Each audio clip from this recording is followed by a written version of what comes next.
You feel better? Because they didn't change the default credentials. They were using the same login. All right, so this morning, what we're going to do is, painkillers. I want to tell them.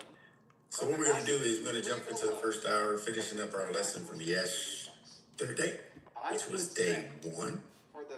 So if you got to get some coffee, rejuvenate yourself, get a bowl of cereal, go ahead, keep it hero. Yeah. You know how we do it. We go ahead and do review as we go along in the current lesson.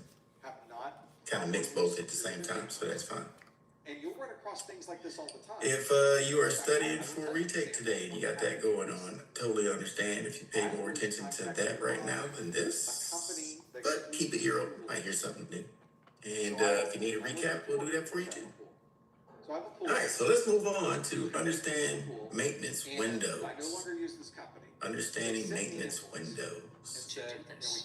Now, yesterday we were talking about risk management. Risk management framework. We were actually talking about managing attack surfaces too. And that's kind of where we had left off yesterday. Y'all made some really good points about, we were talking about different attack vectors, which are different ways people can get into the network. Yeah. How they can navigate, how some of the easiest assets to manipulate are people. So we want to look at having proper training to divert anybody trying to do this. Michael says, woke up to DMX over here grunting at 6. That's where this child is testing on patients.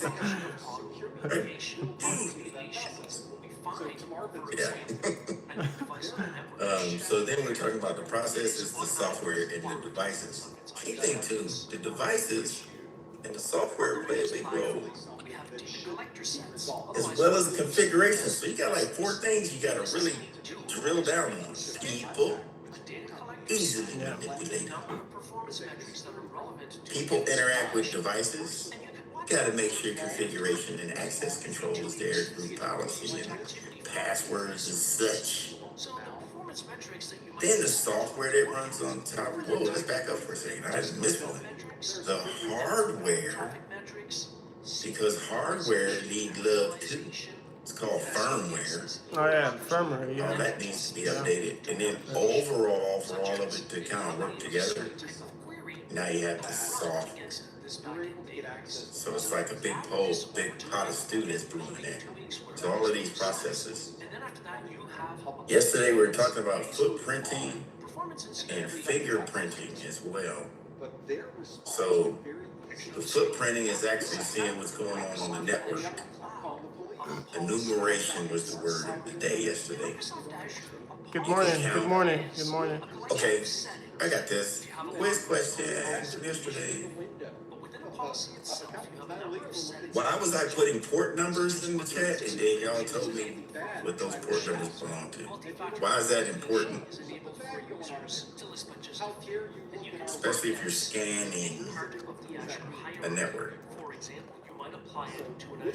How does that work for the good people?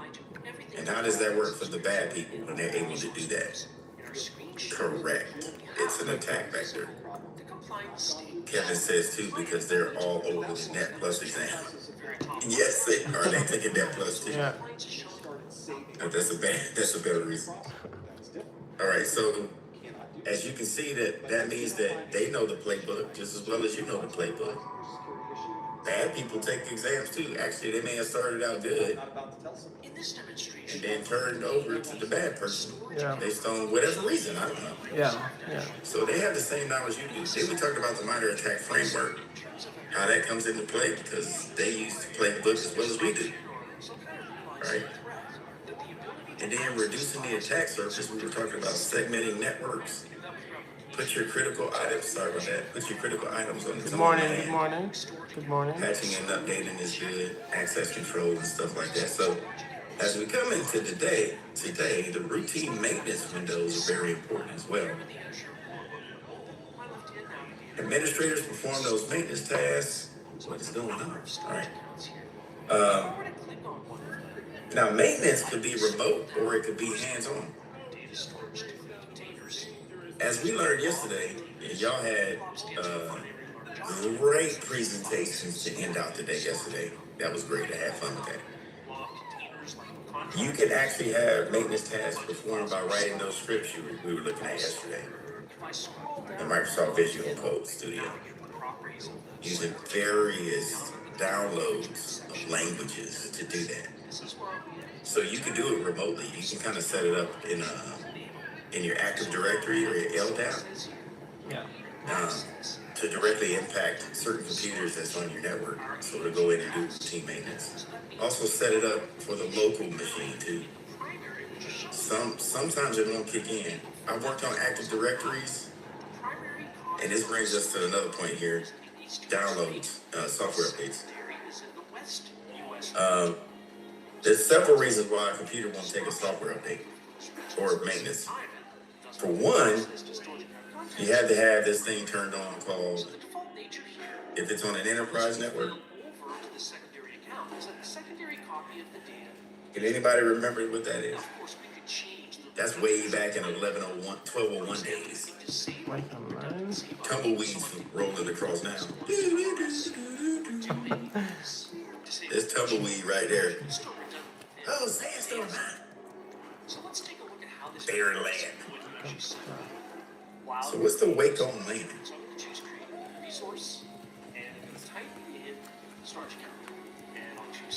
It's similar to Dora, but not. So I'll have to specify a resource group where I want the storage account deployed. Elaine says, is that compatibility? No, everything's been set up already. Yep. It's part of an enterprise environment.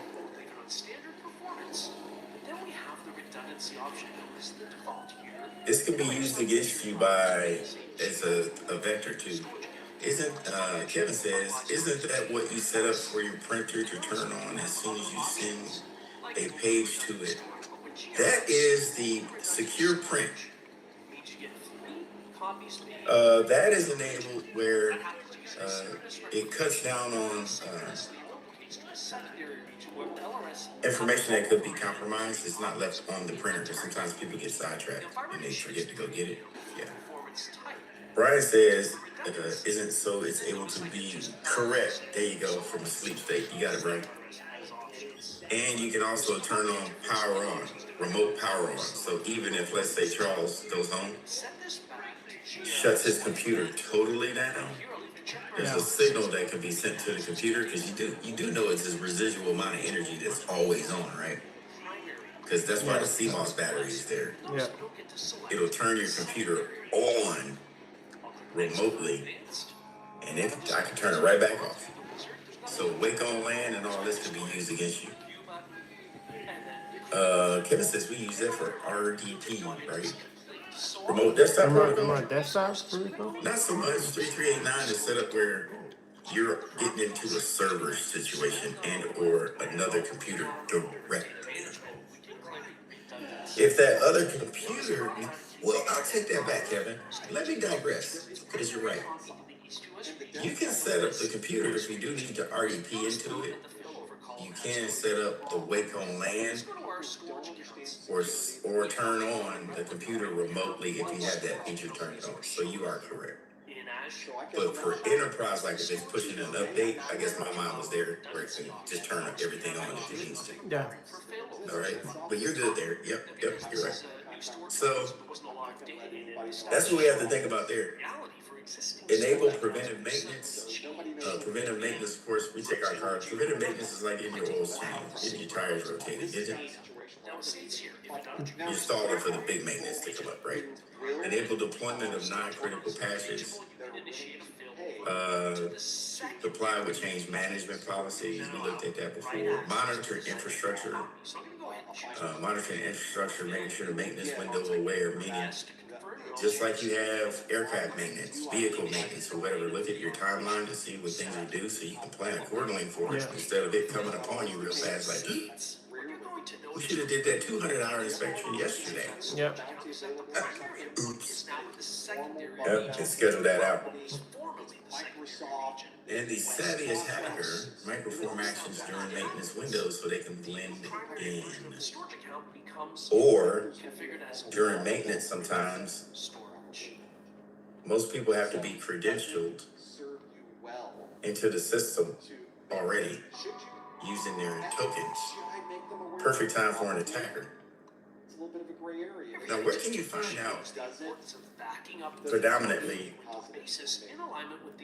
Now, this was a significant. I gotta be careful with y'all. Y'all slip. I'm trying to get a point this morning, so I'm trying to get y'all as little information as possible.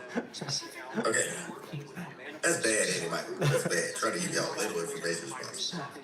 Where can you find out in a computer where there's scheduled maintenance or scheduled things to do? And I'm gonna wait for them to task schedule. Now on the Active Directory scale, she's right. In LDAP, if you're doing it on like a GPO or a group policy object type situation, it's already scheduled out in the main server, so you don't want that to be compromised. So you want to look at that. So with patches involve applied updates to software and systems to addressing vulnerabilities. Config management ensures the systems are configured securely. And then with patch management, it's very important that you have the right configuration on that computer, because it won't take right if you don't have the right configuration too. So get well versed with your items that you are protecting. If you have a Cisco router, get some Cisco, go to NetCAD Academy, you have that, that's free. Get some stuff from Cisco. Get live feeds from Cisco.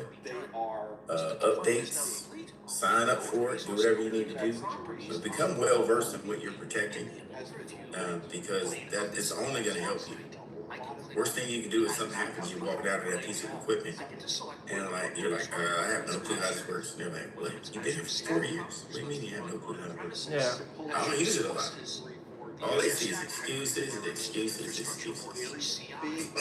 blah, blah. Right? So you don't want to do that. Now, when Windows has a configuration or patching schedule, usually they'll come out with small, minor patches for things that they let out or release every quarter. So every quarter is like some small patch that's right? Something quick that they can implement. If you're looking for something, the severity level is a little higher, or a little lower, and it can go on the list to say, we can get to that. That's not impacting security, or it's not impacting any vital area of the system. We'll put that in what they call a semi-annual update. So 6 months, they'll drop all the other stuff that can't wait. I'm saying this backwards. That can't wait. They'll drop it in that all right.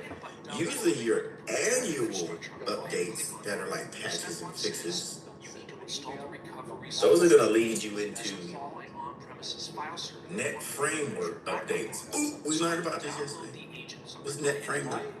Net framework update. Net framework. Point for me this morning. Net framework update. I was getting y'all last week. I had 3-0 one day. Felt pretty good about it. Net framework update.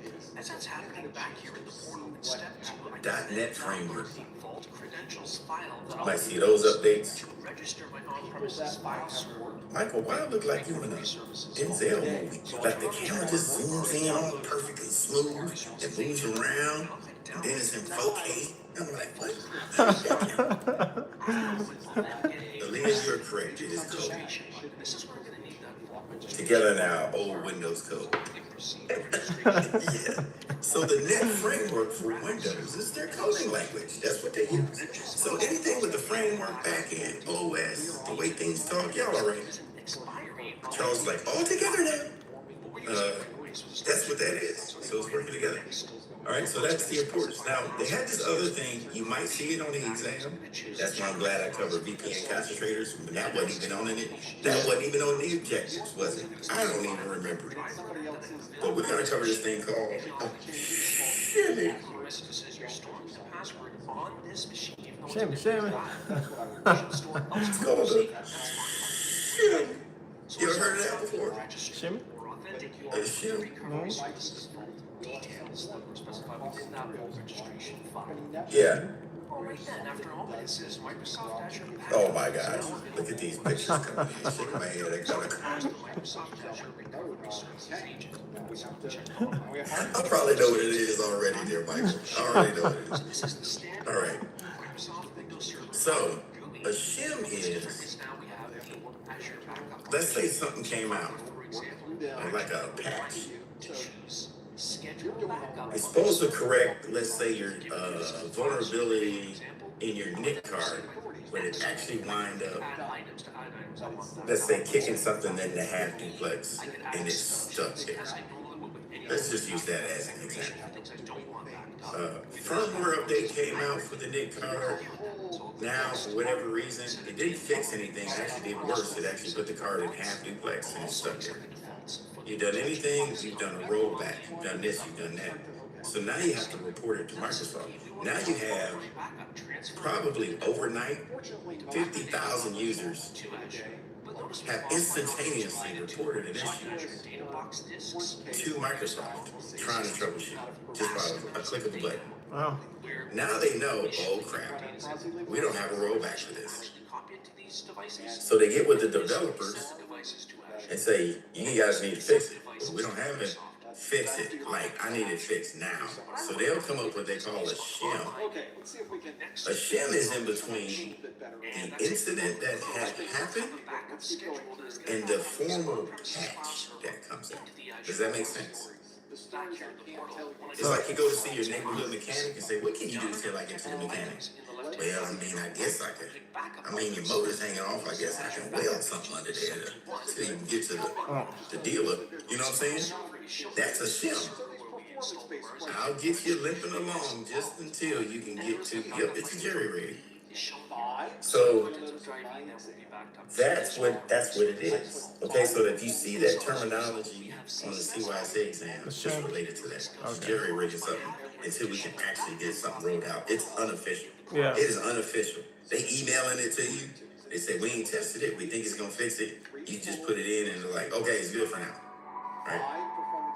All right, so patching, configuration management, test everything. That's why you want to test everything in a controlled environment.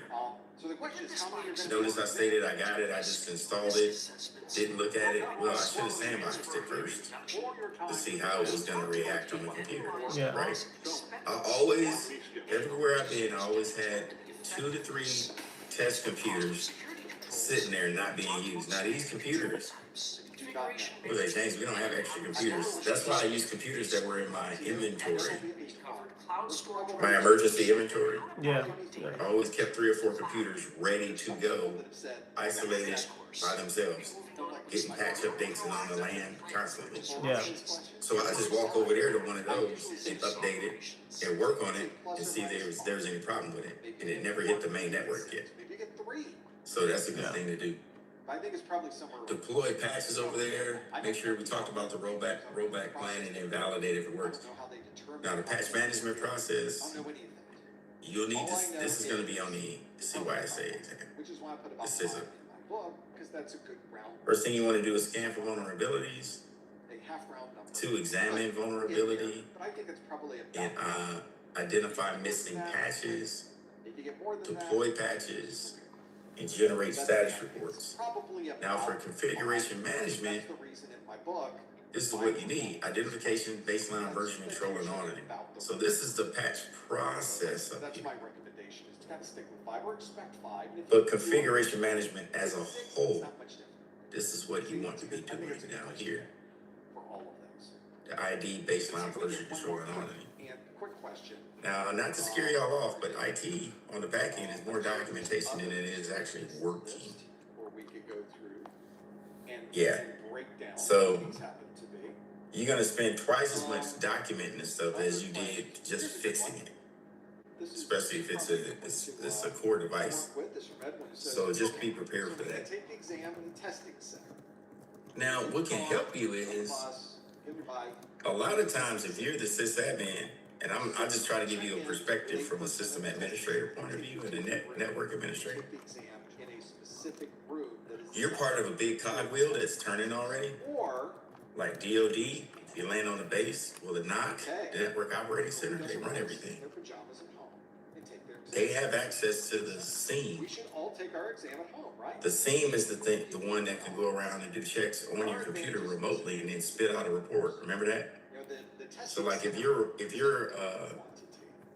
computer is not up to specs, they see it first and then they disseminate a report down to you. So then it'll say about organization. And one of y'all probably seen this before. That's like Mike. I'm sure you've seen this before with satellites. If something's going on with a satellite and it's out of whatever, out of trim or out of setup, you'll probably get a report saying, "Hey, Mike, can you take a look at this?" Or set this to yes. So basically, on a scene, it kicks that down to your organization to say, "Hey, you're responsible for finance over here. So all your computers, here's a report on your computers. You need to fix that." If it's patch management or whatever, you'll get a heads up on it, and then they'll give you a drop dead date on fixing it. Difficult, but it's a process. Elaine says patch management and configuration management looks like. And they want your house to be as secure. Okay, there it goes. As that testing. Looks like something we may need to match up according to the process. Exam that they're worried about. That's why there are all these rules about you. Oh, you mean for each step? Yeah. They have to be able to hear you. Yeah. They have to be able to see you on the camera. Sure, I can see that. If you're looking at scanning for vulnerabilities, that'd be the identifying. You want to identify 2 baseline exam vulnerability and identity process. Well, then you can have a baseline to match up to what you found. Okay. Generate status report on patch update. Really can't do that in the testing center either. I don't think a lot of people realize that. Yeah, you're documenting the version control because now you get a new version of whatever it is. So that's a really good example. And then auditing, you want to make sure you deploy, well, 3, deploy patches, so version control, and then auditing generated status. Yeah, I can see that. Yep, they kind of match up with each other. Yeah.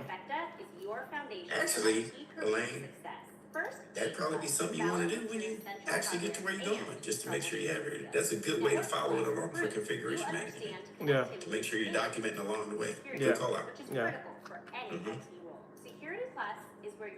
But make sure you had that rollback plan too. Your cybersecurity fundamentals and making you eligible for government contracts. Complete this trifecta and you All right. build the foundation Patching that will take frequency. you anywhere in IT. I completed all 3 certifications through Dion training in just It is 4 time consuming. Structured courses made complex If you're in a big concepts organization, simple. you need a server to push those patches for you. $55,000. A 40% Usually those are what they call the From here, you remediation can server. specialize in areas that excite you, with salaries well into 6 figures. Start your journey at DionTraining.com. This is what We have up to a 94% pass rate. enterprise environments use. Who wants to look up a remediation server? Mediation. Drop a def for me. Dion will Drop save a you def. The $150 definition. going to CompTIA. So start now. Your career blueprint is waiting.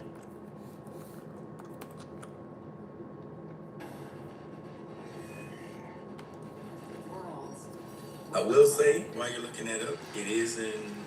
Dang, y'all are quick. Kevin says remediation servers are a set of resources that are non-compliant, that a non-compliant computer can access on a limited access network. Purpose of the remediation server is to provide resources necessary to help non-compliance become correct. You want to drop a remediation server on the network. Now now what does that mean? That means, let's say I need everybody to report to work tomorrow morning with a red t-shirt. Okay? As we're walking through the door, the front doors of the building are like the front doors of your network. As you are connecting to the network, needing to come into work, I have people scanning, so security guards will be scanning.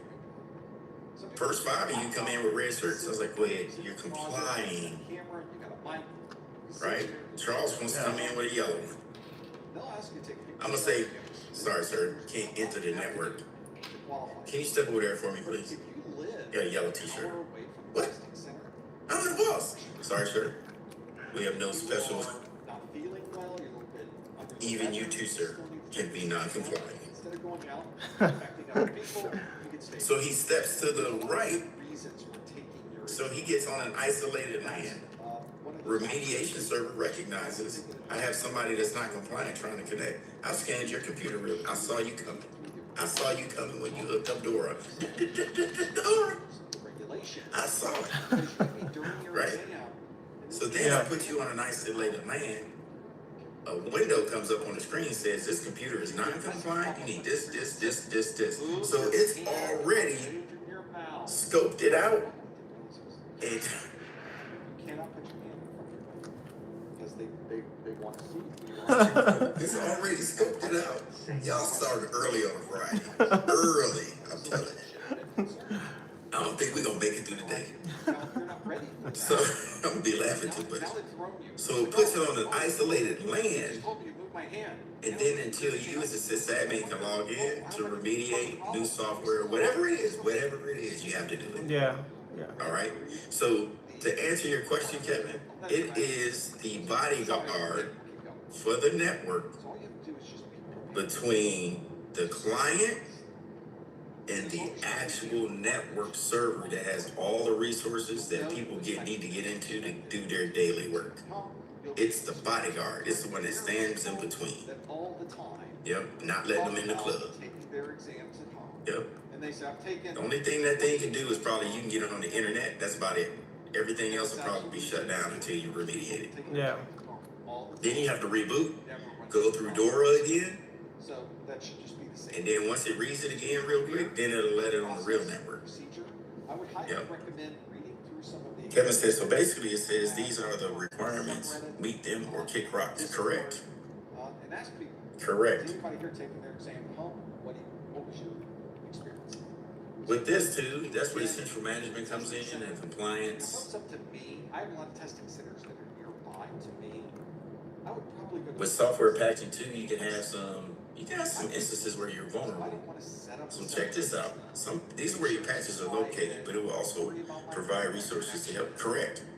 When I can just walk into. So usually, Set up with an ID. walk let me in. pause here for a second because to see why I say we got a little bit of time to actually talk about this stuff now, so it makes bigger sense. Because I like helping y'all before y'all actually get it out there and y'all are in a situation. I'm trying to mentally walk you through what I used to go through. Yeah. Okay, There's not so availability, they don't have any slots available. Okay. with this, there's also what they call a There's always an option. So figure out what makes sense for you. Everybody has a different perspective. there's a software server that you Software can server? create. Different ideas. Find the A couple of sysadmins, we all get together, and I noticed that I'm like, how are you guys? Okay, because there's a big difference. You can try to connect to the central server Find the one that's to get updates. It'll naturally go over there for Pixie. All you have to do is Pixie. It'll go there and download everything. Charles says, oh, don't worry, you're getting a call one day. James, how do I turn on my computer? Hey, I'll give you my number.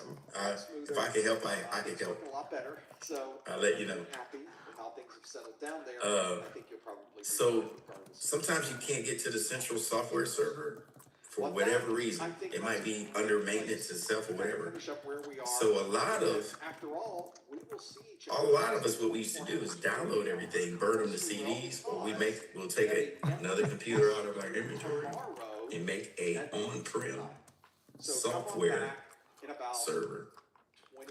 All we do is put Windows 2016 on it. Yep. Load everything in it. Point computers that want to join the LAN, point it to that, and then we pull all the software from it. So we're always constantly updating our own little server from the software server, right? We're calling James as a reference when you get on the job. He's the IT's go-to. Yeah, I'm here for you as much as I can be. I may not have the answer to everything, but we'll look it up together. We'll be like, let's go here. All right. So think about trying to make your own server, and we could look at how you can implement that.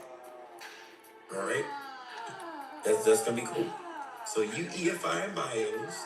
At Sprouts, our wide open layout If you see anything, you EFI, healthy around every BIOS. corner and tasty on every They don't side. call Morning, them good updates morning, on those. What do morning. they call those when you need to update? Whole new Network Plus transition going on right now between the zeros. How are you guys What do you doing? have to do? Morning. They call it one word that starts with an F. Come back tomorrow. We'll do this again. It's Of course, firm. I'll have There a you live show go. again. You can ask Be one Weezy question coming from the top rope. afterwards. So I'll have You got a flash. I'm also having Yep. courses. during this. You should know. Now See, turn there's a off the section in computer. the If you're flashing on the live, homepage for courses. There's no videos in there turn yet, into but a I'm brick. also adding that as well. If you enjoyed this video, Very we'd love careful. it if Be you give very it a careful. thumbs up. If it's running, let it So go. I should have some courses coming Somebody up on says, the no, we channel. made a mistake. Let it go. Let it restart. Because if you stop it in the middle, it may never come back on again. No matter what you do. We'll be over on Discord after this. All right. Operating system, of course, have updates, applications, network equipment. Network equipment, there's your major firmware network. That's what led to the MGM hack. Joining us. Thanks for being here. Well, part of it. Love doing these. Allegedly, We thank you so much for joining. it was a server that didn't have a firmware update.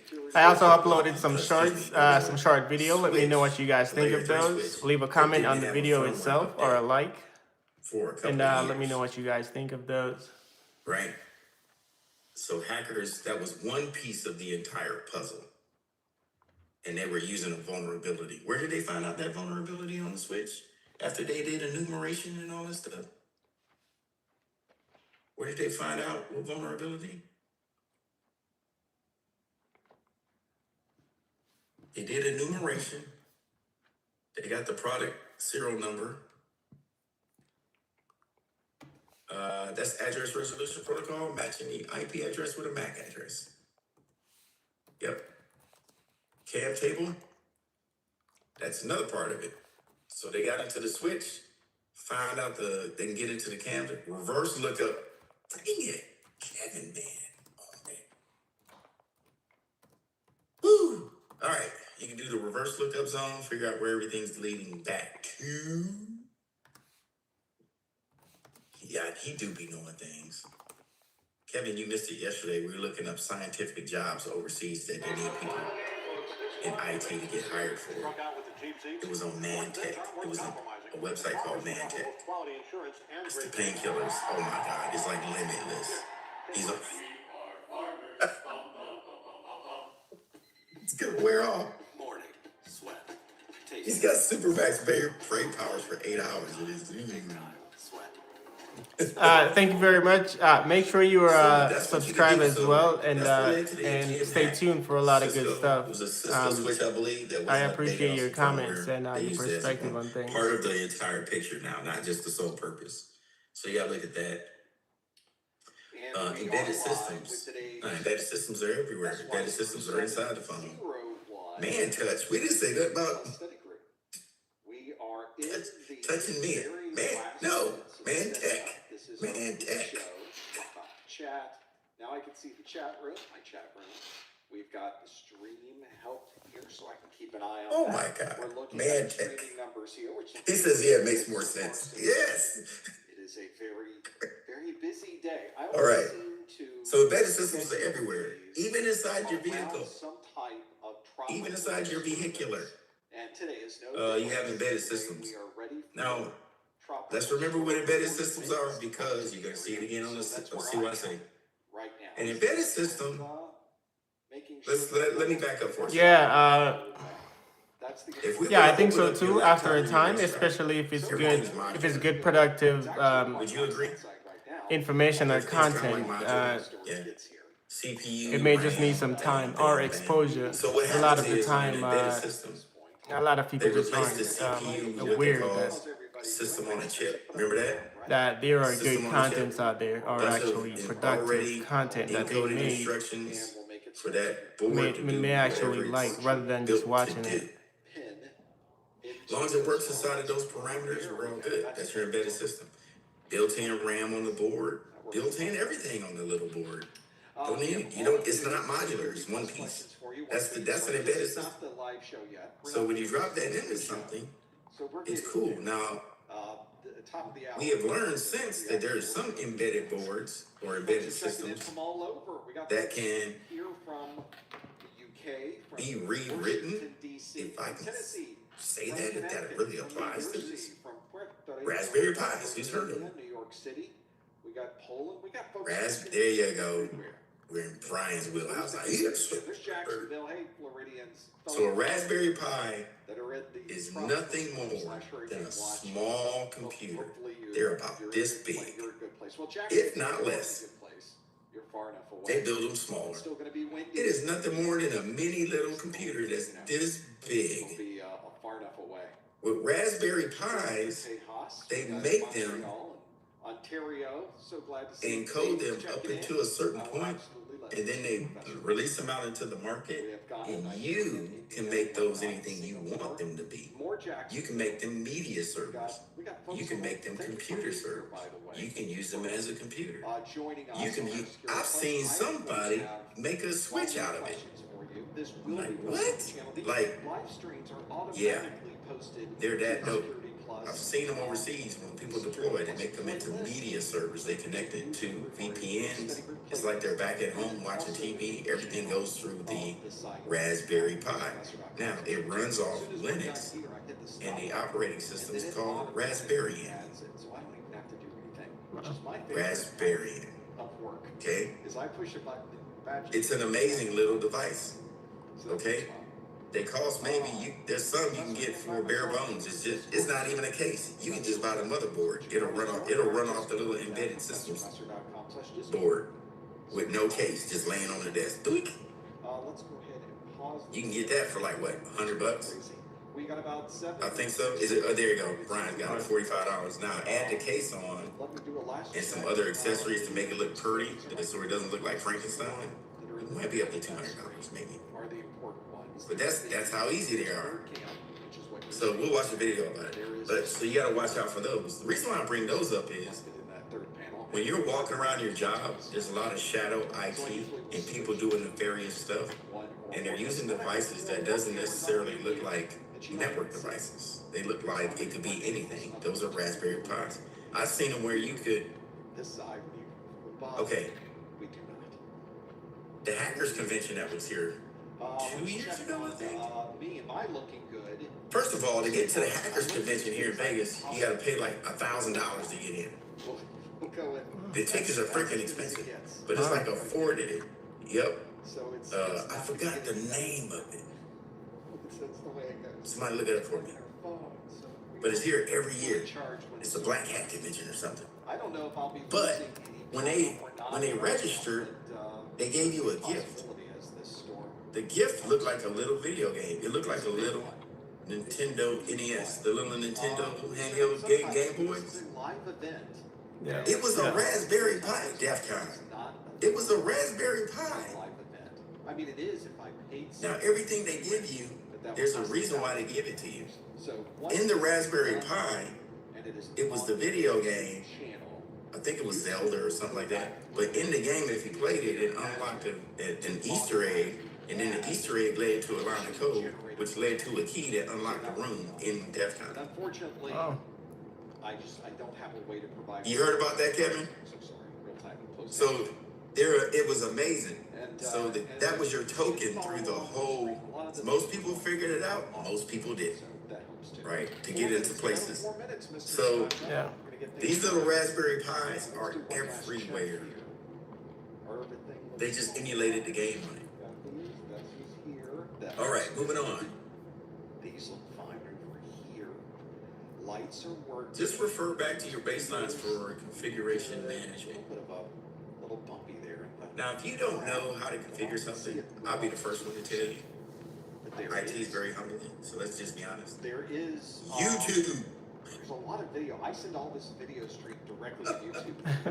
YouTube, if you don't As long know, as I can get it to YouTube, phone a friend. about the other parts of right? this. Look at the manual if you can find it, because we know once people get stuff in, they check the manual for some reason. Minutes before we get started. All right. Thanks for joining Yeah. us, everyone. Yeah. Call a vendor, see if they can email one to you. And sometimes on their support tab button on the website, all they do is put in the model number, you can Yeah. download it nowadays.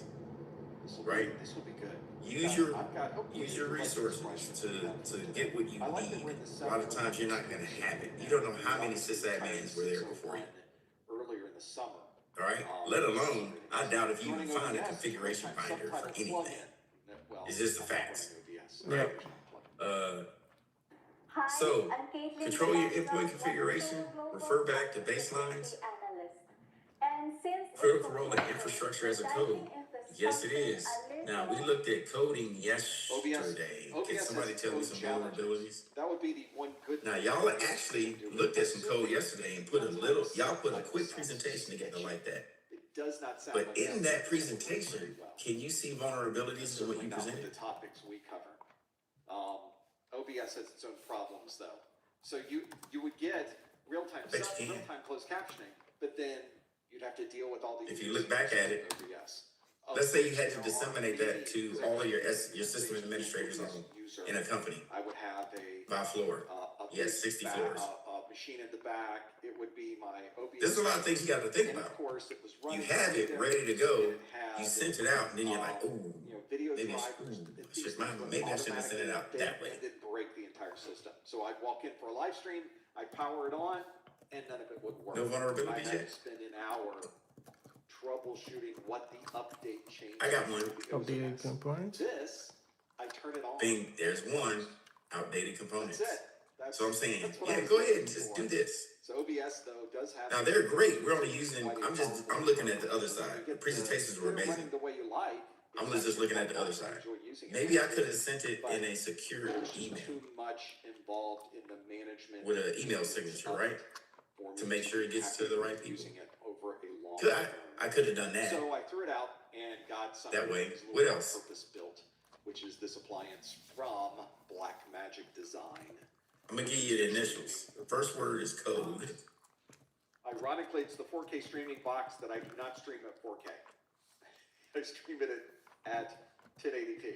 And I do that because the interaction on YouTube, you see it about 10 seconds after I say it. That's when we match crypto signatures inside of this. So let's now security configuration. Yep, so you're the Yep. It's called code signing. Yep. Now I have to implement a key in there. So when Mike and the team sends out something, right? Recordings are going down And here. or they put it on a drive for access. I have a CAT card, something that has crypto on it, that only allows SAs to pull that information. That's called code signing. He's matching it up in the AAA server. So it's different things like, oh man, yeah, I could have done it, right? And look, So these things you gotta think just about. what you want to see when you're ready to Configuration, boom, boom, boom. Of course, do we get a green for light? configuration management, you'll I'm sure use it'll be fine. What's the worst thing that can Puppet, Chef, Ansible, Terraform. We looked at these kind of like management tools earlier in the week. Welcome to the on September Tuesday. 2024 Professor Messer SY0701 Security Plus Study. All right, how we doing? This is Okay, the study wait, group where I ask you questions that come directly. Now, there are always from gonna be the some exam exceptions. objectives, and you are then going to put Everything's not so together cut and dry. a list of things. You got to that figure out. perhaps That's the gray area. can They help call you it the answer gray some of matter. these. We'll have They to don't figure call out it the gray right. area. It's the gray We'll matter. go through the whole process here. Uh, The way that you can Exceptions allow for join deviations us for and security answer policies these and questions practices. You got to figure out how you're going to handle these exceptions and who's going to this track page it. right here, professormesser.com/QA. It's cool. Like my wife was telling me last night that when she came in last night. They asked me in a meeting today, did I have something? And she was like, wait a minute. Y'all did that? Well, didn't you see the email? She's like, the email was like 4 months ago, and nobody did anything. You can't hold me accountable for that. Yeah. Because the person who said that they were going to publish it never published it. Perfect example of an exception. It's great to push out an idea. You said you were going to implement it. Now you're trying to hold somebody accountable for it, but there's nobody who went back and did the checks and balances to make sure it actually went into place. Yeah. Who's responsible for that? So now you got to look back and say in the process, who's going to do that? And how are we going to handle it? So you create it, you assess it, you identify where it's going to be used at, determine who's responsible, how to get in and use this front end. extend it, put it out, or mitigate it. Here is the link to go to that That's front simple. end. Go to professormesser.com. Create, assess, identify, determine, to answer extend, or that mitigate. question. And We will come back to that question. Kind of like gap analysis, if you ask me. Well, thank you for joining us. It's a gap This is our analysis. Security Plus study group. We do a number of study groups throughout Take the a month. look at your risk again, too. Notice we keep Oh, going the back to light risk in the and background. right? Because this is going to be a big part of your CYS. Probably just don't focus on it. We talked about this, accepting the risk. It's You know what's going to happen? But they're in a tolerable amount. Yeah, let's go ahead and do it. You do realize if we... I'll try to see if I can make it Let's take that different. He was on the train. Find that at professormesser.com/Instagram with a pretty picture. Y'all remember that one? Along with it. Unstoppable. And of course, if you have not seen our Security Right. Plus course, our entire Guy course jumped is off the available. train. Yeah, the light changes Yep. automatically, Taking a pill but I think I. That was the... Dang, that was another train movie he was in. Oh, so what I'm doing is But the one I'm in class, was IT about the locomotive IT where class. The guy was getting it ready. So I'm for going through the train. process of He getting all the jumped off train certifications. to hit a switch. 310 to Yuma. Is it a 3 remake of 310 to Yuma? I think Unstoppable is sort of like it. But it's a real story. That's a true story going up the Eastern Seaboard. This train carrying all this stuff almost wrecked. Right? So in the movie, in the board meeting, the train was gaining speed and it's getting toward the end of the line. And they want to derail it. CEO of the company is like, we could force a derail. How much is that going to cost us? Well, sir, with cleanup and everything, it's about $1 billion. Yes, indeed, you are correct. Derail. That's an acceptable risk. He said, if we can find a patch of land in between populated areas, let's go ahead and make it happen. Right? Pull the trigger on it. All right. Or you can shift the risk to insurance. You can avoid it altogether. Mitigate it. You can reduce what you see to an acceptable threshold Another nice thing that the by internet using brings is security the ability to measures. share these videos. But you, to me, you're still vulnerable. All you did was reduce your attack surface, Subscribe if you like these videos. and you still know it's a vulnerability. So that helps us as we are or discuss it and figure out something else. YouTube to bring even more additions to this channel.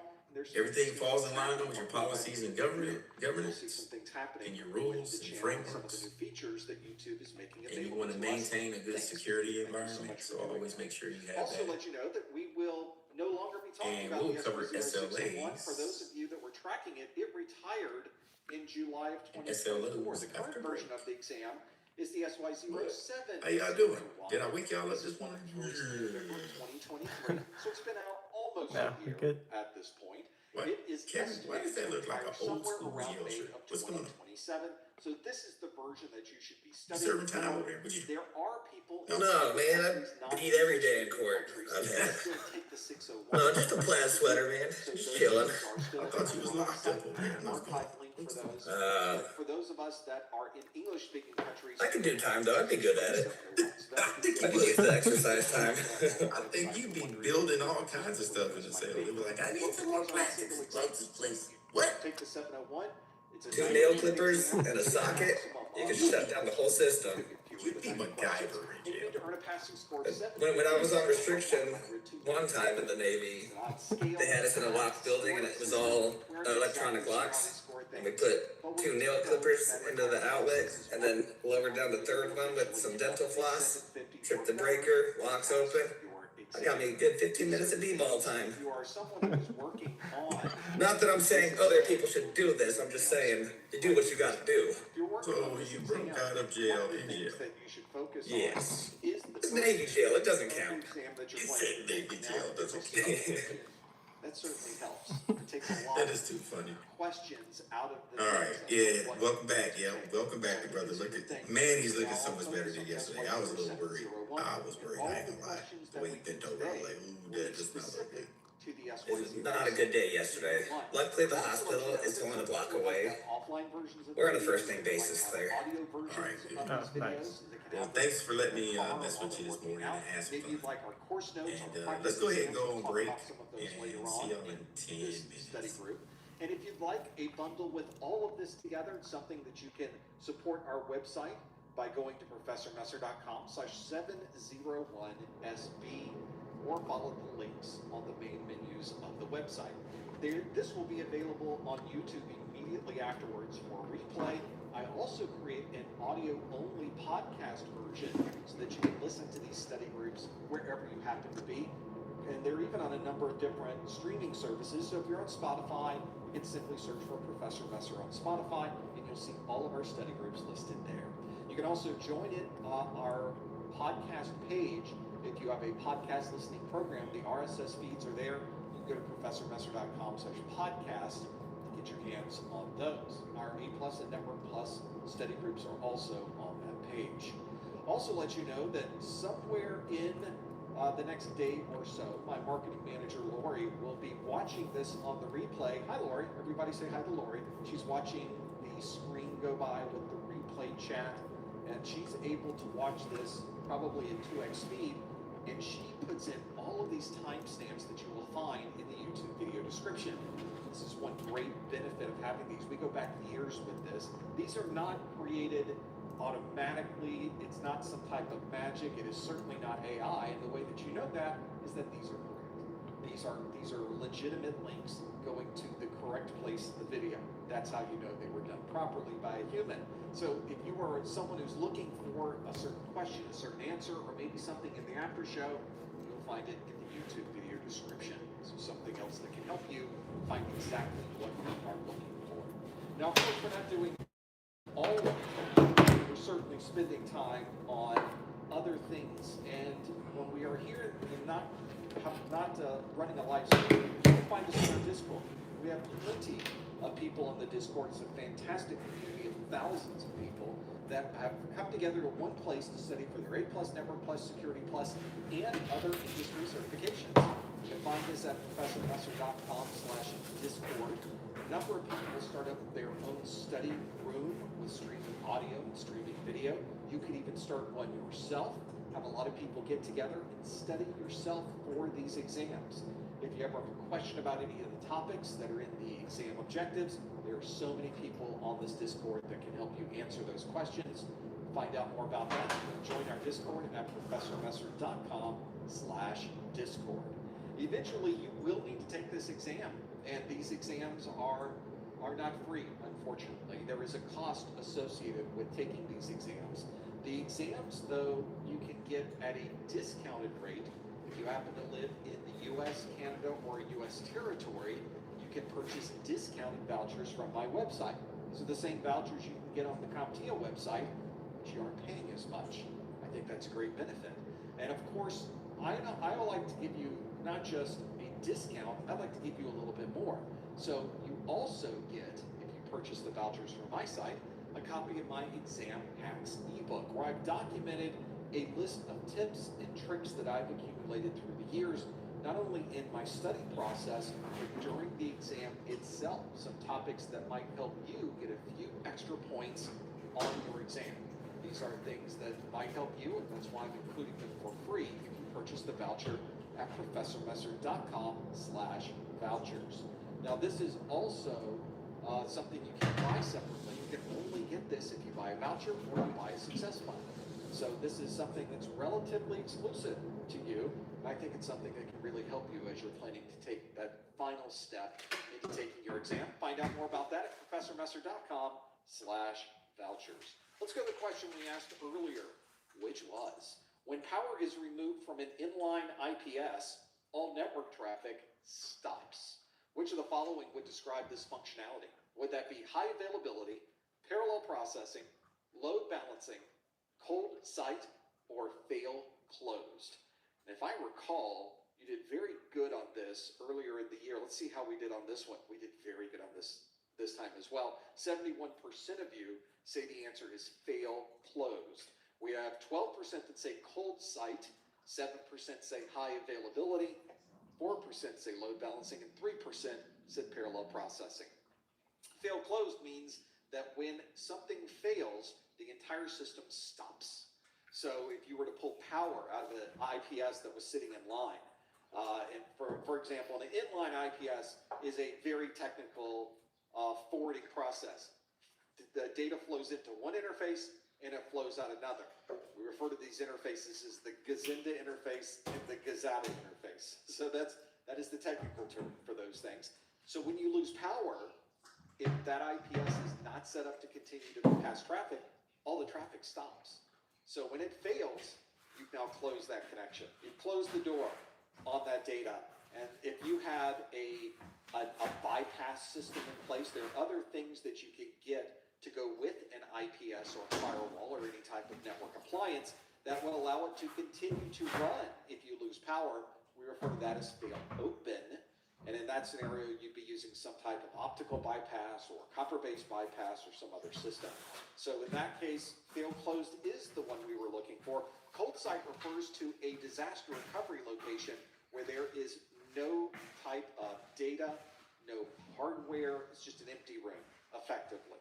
So we refer to those as cold sites. They have nothing to do with inline IPSs or network traffic flows. High availability, this would actually be the opposite of high availability. You lose power to a system, everything stops. So that is low availability. That is no availability. So it would not be high availability. If you had two IPSs, what is the plural of IPSs? If you had two of those systems, you lost power to one, the other one could pick up the load. We refer to that as high availability. There's other high availability systems that you can put in there, but that's a very common way to implement HA, as we say in the industry, high availability. We also have load balancing. That's another way to provide a failover process. Many load balancers have a failover function built into them. Not only can they balance the load, they can recognize when a system is no longer available and then change how they're balancing the data. So load balancing is another way to allow systems to continue to run, which in this case did not happen, so it would not be a load balancer. And parallel processing is when you have multiple processes that are you have multiple systems that are processing threads on multiple systems simultaneously. It's one of those situations that's relatively unusual to find. Often parallel processing happens within the same system. You can also have parallel processing occurring on multiple systems simultaneously, especially if it's a very complex process and you can use multiple CPUs to do that. One of those very interesting systems and ways to set that up. But in this case, we're talking about an IPS and traffic not flowing, therefore fail close would be the right answer. 71% of you got that one absolutely correct. Well,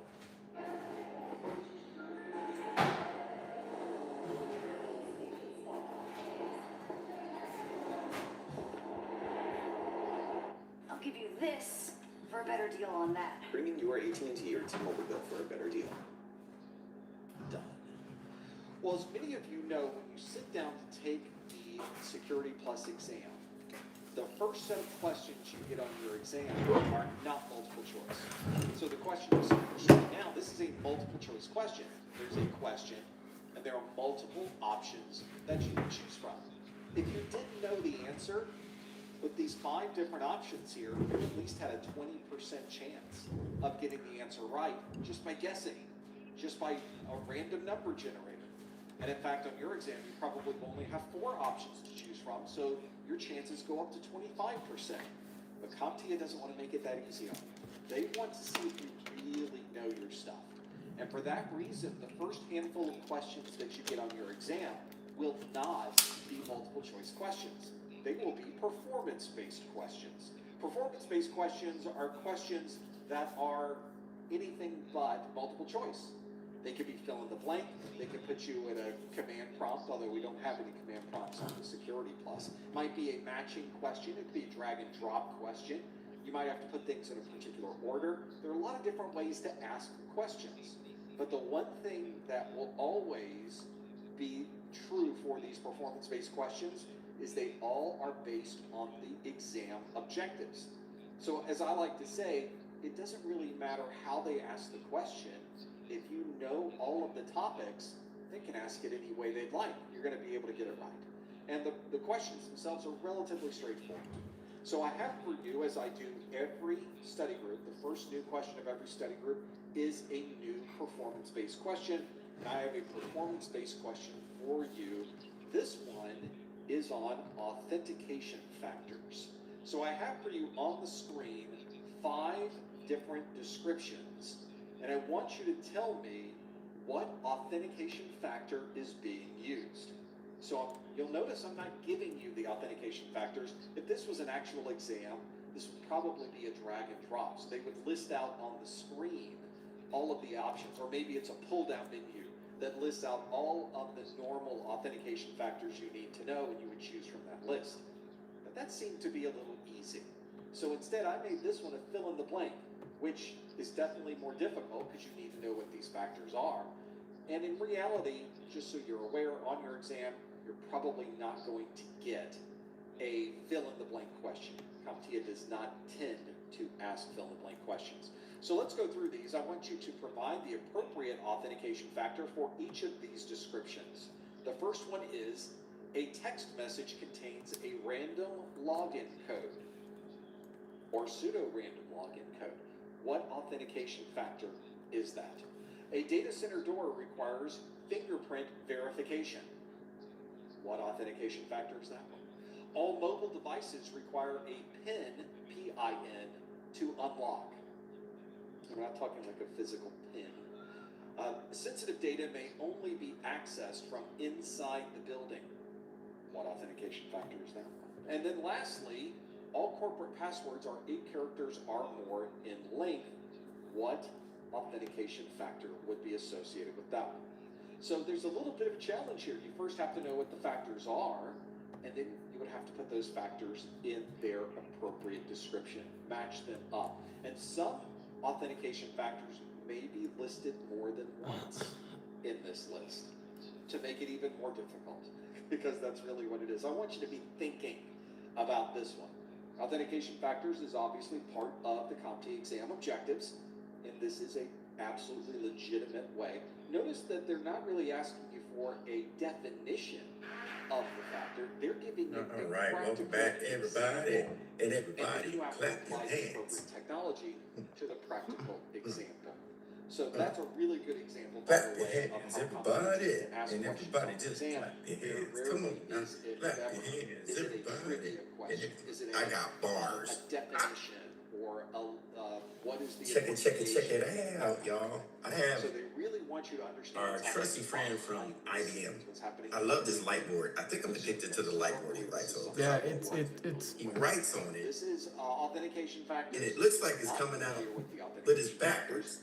We will Good go teaching through a tool. number Trying to of get these. one. It's like $1,000. We'll Anyway, absolutely be familiar with them. yeah, they're good though. Done They today. reverse the So writing. this is, again, for those listening. You'll see what I'm talking about. That's why I'm addicted to this thing. Yeah. Description. So we're going to talk about risk analysis. Big part of the CYSA exam. A Big data part. center Big door part. requires fingerprint About 11-minute verification. All mobile It's like a devices recap require video. a PIN That's why I to like unlock. playing it after we talk about Sensitive risk data may analysis. only be sometimes. accessed There we go. from inside the building. And Why do you put brakes on a passwords car? are 8 characters So or you can more stop, right?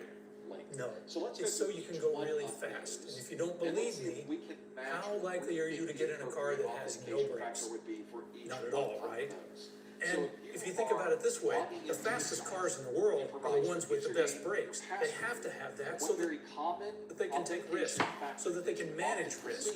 We all have to take risks, and brakes are essentially a mechanism for managing risk. Okay, I want to take a look in this video at what risk analysis is about and how it relates to cybersecurity. And in particular, stay through to the end because I've got 2 more trick questions for you, so pay attention. Risk analysis is the process of identifying potential threats, evaluating how likely they are to happen, and estimating their impact so you can make informed decisions and reduce negative outcomes. When should you do it? Well, unfortunately, most people do it last or they don't do it at all. They start with implementation, and then from there, they move into operation. So that sounds fine if all you need to do is just run a system. But in reality, you need to also take a look back and see if your system is doing what you intended it to do. So that's an audit step, where we then do a look back. What you'll find during that step, though, is probably since you started with no plan, you don't really have a very operational system. So in fact, what we need to do is go back and re-architect this system. Come back with a larger overarching plan that makes the thing make sense. Then we move to implementation and operation and audit.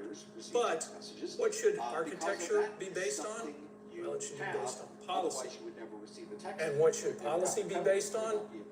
now we're back to Let's risk do another one. analysis. The next on our list Risk is analysis a is where data all of center this door discussion requires should fingerprint begin. verification. It shouldn't be the last thing we do, but in a lot of cases, people don't do it when they should.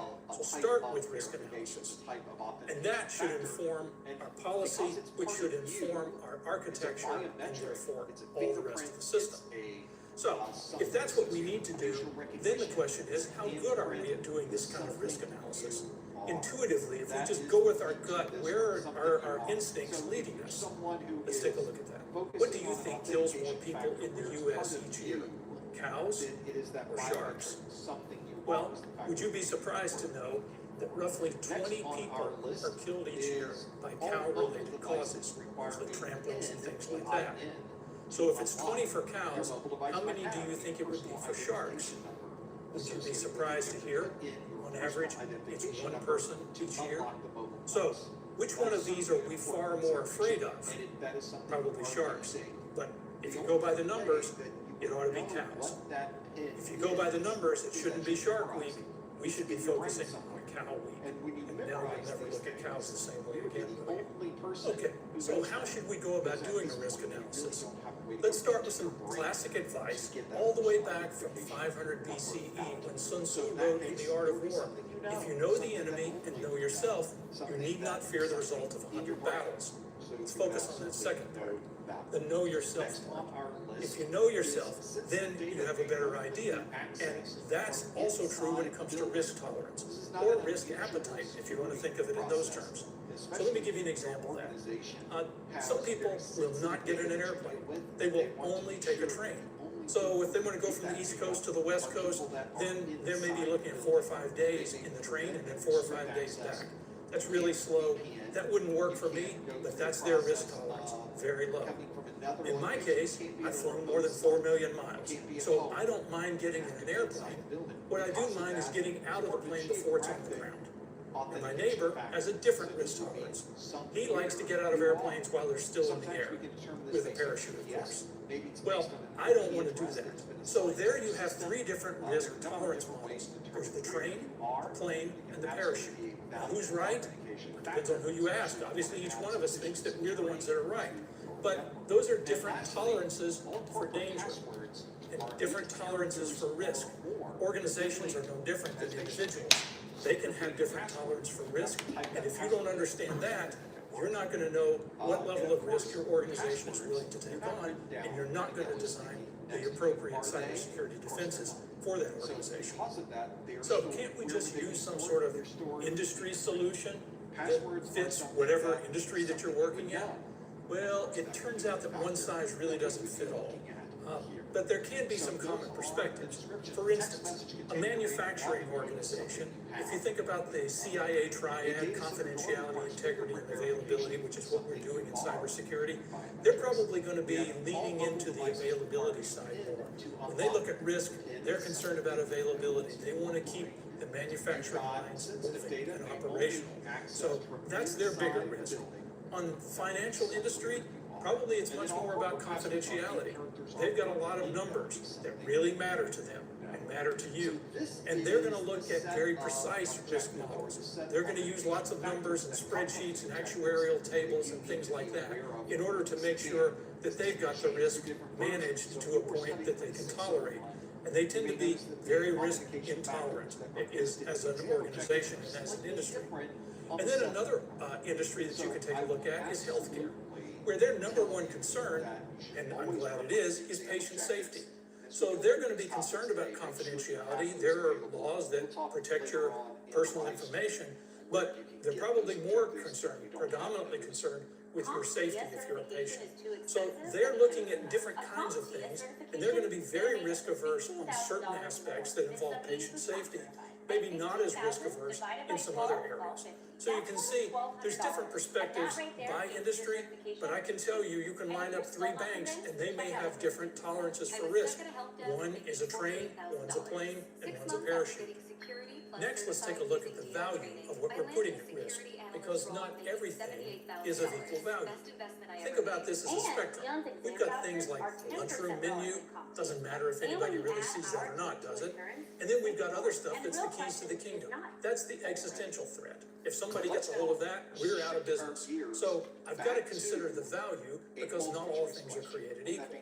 Then we consider what's the likelihood that that is going to be lost or compromised. Then what's the cost if that in fact occurs? And then what's the cost of protection if I'm going to try to do some sort of mitigation? In fact, there's a lot of different things that I could figure into this and a lot of different responses. What could our responses be to risk? Well, one of the things that we could do, first off, is we could just avoid a particular risk. Just say, you know what, that's too risky, I'm not going to do it. I'm not going to get into that parachute. I'm going to put myself in that position to begin with. Another thing you could do is accept a certain risk. That's what I do when I get into an airplane. I accept that I can't control that, but I'm willing to accept it. And an organization can simply choose to do that and realize that everything we do has a certain amount of inherent risk in it. Another option is transfer risk. An organization may document, and they may even get a legal contract that says, if something breaks in this case, if this happens, it's not our fault, and it belongs, the risk and everything is borne by someone else. Another thing we can do is indemnify. It's a big fancy word that basically just means buy insurance. So that way, if something does occur, then the insurance company pays us back, and we're made whole again. So that's another thing. Now, the thing that techies like me generally run to first off is maybe the last thing to consider, and that's mitigating the risk, block the risk. Put in some sort of compensating controls, some way so that we don't have to just accept or mitigate or accept or indemnify or things like that. In this case, we are going to put in some kind of technological control or some type of procedural control that makes sure a malicious script posted on a bank website. This script runs each I can time tolerate. a customer logs Another in. thing to consider in all of this is this debate about quantitative versus qualitative risk assessment. A quantitative risk assessment would take a lot of this kind of information, use those numbers, put them into spreadsheets, and let those things guide all of our decisions. It's not a bad way to go, but don't be a slave to your spreadsheet. Don't let the spreadsheet make the decisions. You should make the decisions. So another way to look at this is instead of going with all of these numbers, which have a certain amount of error included in all of them, and sometimes we get lulled into a sense of complacency because we have all these numbers and we think, well, we've got all this level of precision. But if each one of those numbers was based on an estimate, then we're just compounding the error as we add all of these things together.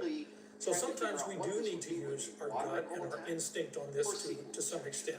And a qualitative risk assessment involves things like assigning high, medium, and low levels of risk with things. So we put all of these things into the soup, and out of that comes our risk analysis. Now we understand what it is we need to do. Okay, now for the third and final trick question. What if I could sell you a capability that would meteor-proof your car? Let's assume I'm honest, and let's assume this actually works, that if you buy this from me, your car will never be hit by a meteor. Would you buy it? Well, most people are going to say no. And they say that because they think the likelihood of that happening is extremely low, and they'd be right. But I'm going to tell you a better answer, instead of just saying no, would be to ask me a second question. And that is, how much does it cost? Because you assume that it might be expensive and it's not worth that level of risk. Well, what if I told you the cost was just a penny? Well, I think you probably would be smart to buy that defense, because it's a low risk, but it's low cost, so it might work out for you. In fact, if I was at the car dealership, I might lay down $1 and say, give it to me and the next 99 people that come by as well, because I'm a big spender. So there you go. That's a discussion of risk analysis. And you see that cost matters when it comes to these things. This is not done in the abstract. In the end, it's all about understanding risk and picking the appropriate response to it. The result, if you do it right, better defenses and a tougher time for the bad guys. These days, it's harder to attack directly on. So you can't trust that even the USB key attack is going to work anymore. So what if you All right, so that is our refresher on risk analysis. As you can see, it works really good on OpenStation. Flat plug some old information with these right? Again, you'll probably see maybe 6 to 7. I want to say 6 to 7 questions on that. They're now You plugging won't into see it. anything that's kind of like Well, one of the things you could do is a drag and now drop kind of set up the matrix attack kind of thing. somewhere It's else. all built Somewhere into these that long, the user, the elaborate victim, is going to questions. visit. So These this questions is are going to be you know like that 2 to 3 everyone in the building sentences orders from long. the sandwich shop. Maybe They're that's going to where have a lot of the fluff in is them. going to go. Or Things you shouldn't even be in the paying case of this attention one to. that we have here, It'll say, it's on Aaliyah, the the system bank administrator, website. comes This into is work. actually She ripped from notices the that headlines, as they say. one of her Because this is system an servers actual are attack that offline. occurred. The attackers There was a went to moose that walked Central past the Bank window. website, waited for Right, users random, they were like, hoping to find okay, what does log the in. moose have to do with the store? Like, Yeah. so you got to learn how to weed out the fluff, particular right? victim. And eventually Just the getting you victim prepared for logged that. in, and they were able to grab Real the quick, let me information send an based email on that because we have malicious somebody code. dropping in That today, is alumni services. They're asking for me to drop of a a link. watering hole So let me attack. do that for them So real if quick. you They'll are be in at someone who 12:30. answered watering hole attack, you got that one absolutely correct. And of course, we've already described why SQL injection would not be the right answer.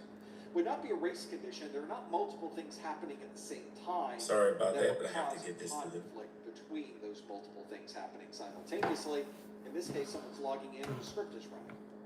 There's no contention on either side of that. It's just something normally that will work there. The race condition, therefore, would not be applicable. Would also not be a supply chain attack because this is not part of a supply chain. Sorry about that. One moment. This is someone logging into a third-party website, software as a service. They're on their the bank website.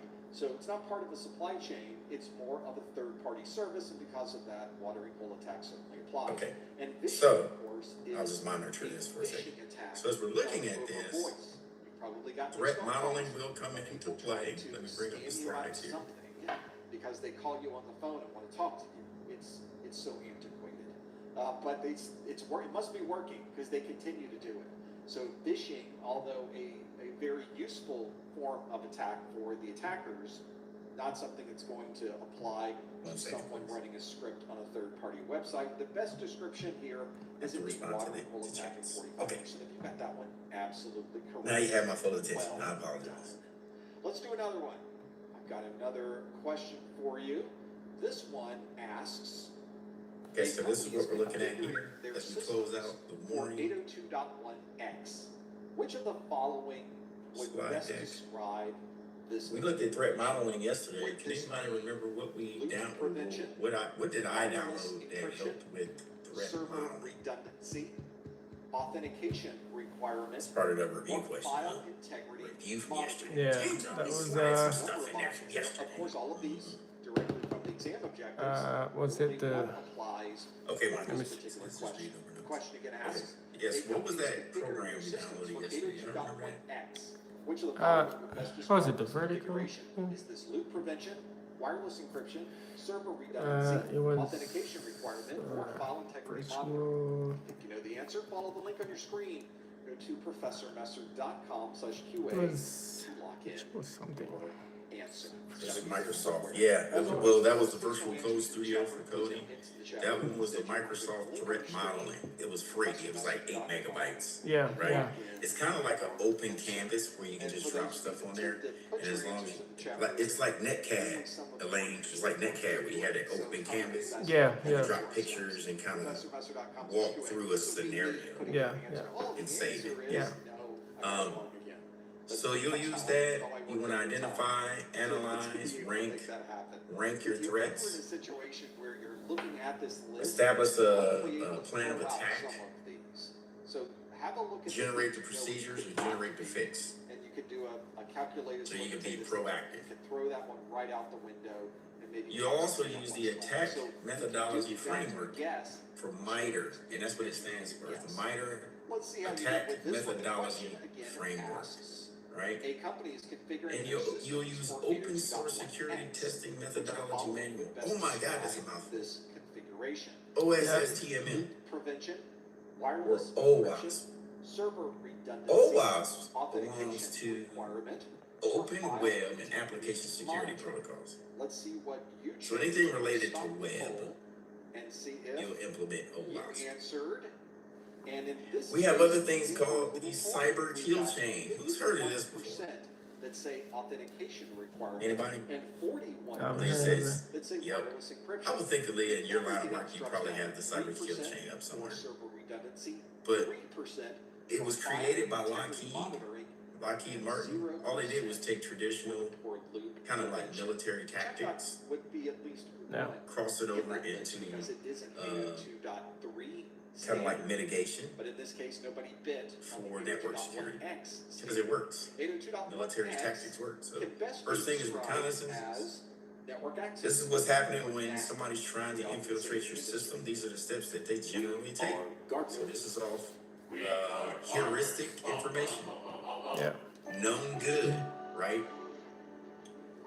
So you have reconnaissance where a person may be harvesting emails. Next, they're going to look at how to weaponize that. So they're going to be looking at, I'm going to couple the exploit, where we can limit someone's and in this example, with, let's say, a backdoor, and deliver the payload. So they already know that there's a backdoor to the system. They're going to couple information with the exploit, and then they're going to then do the delivery.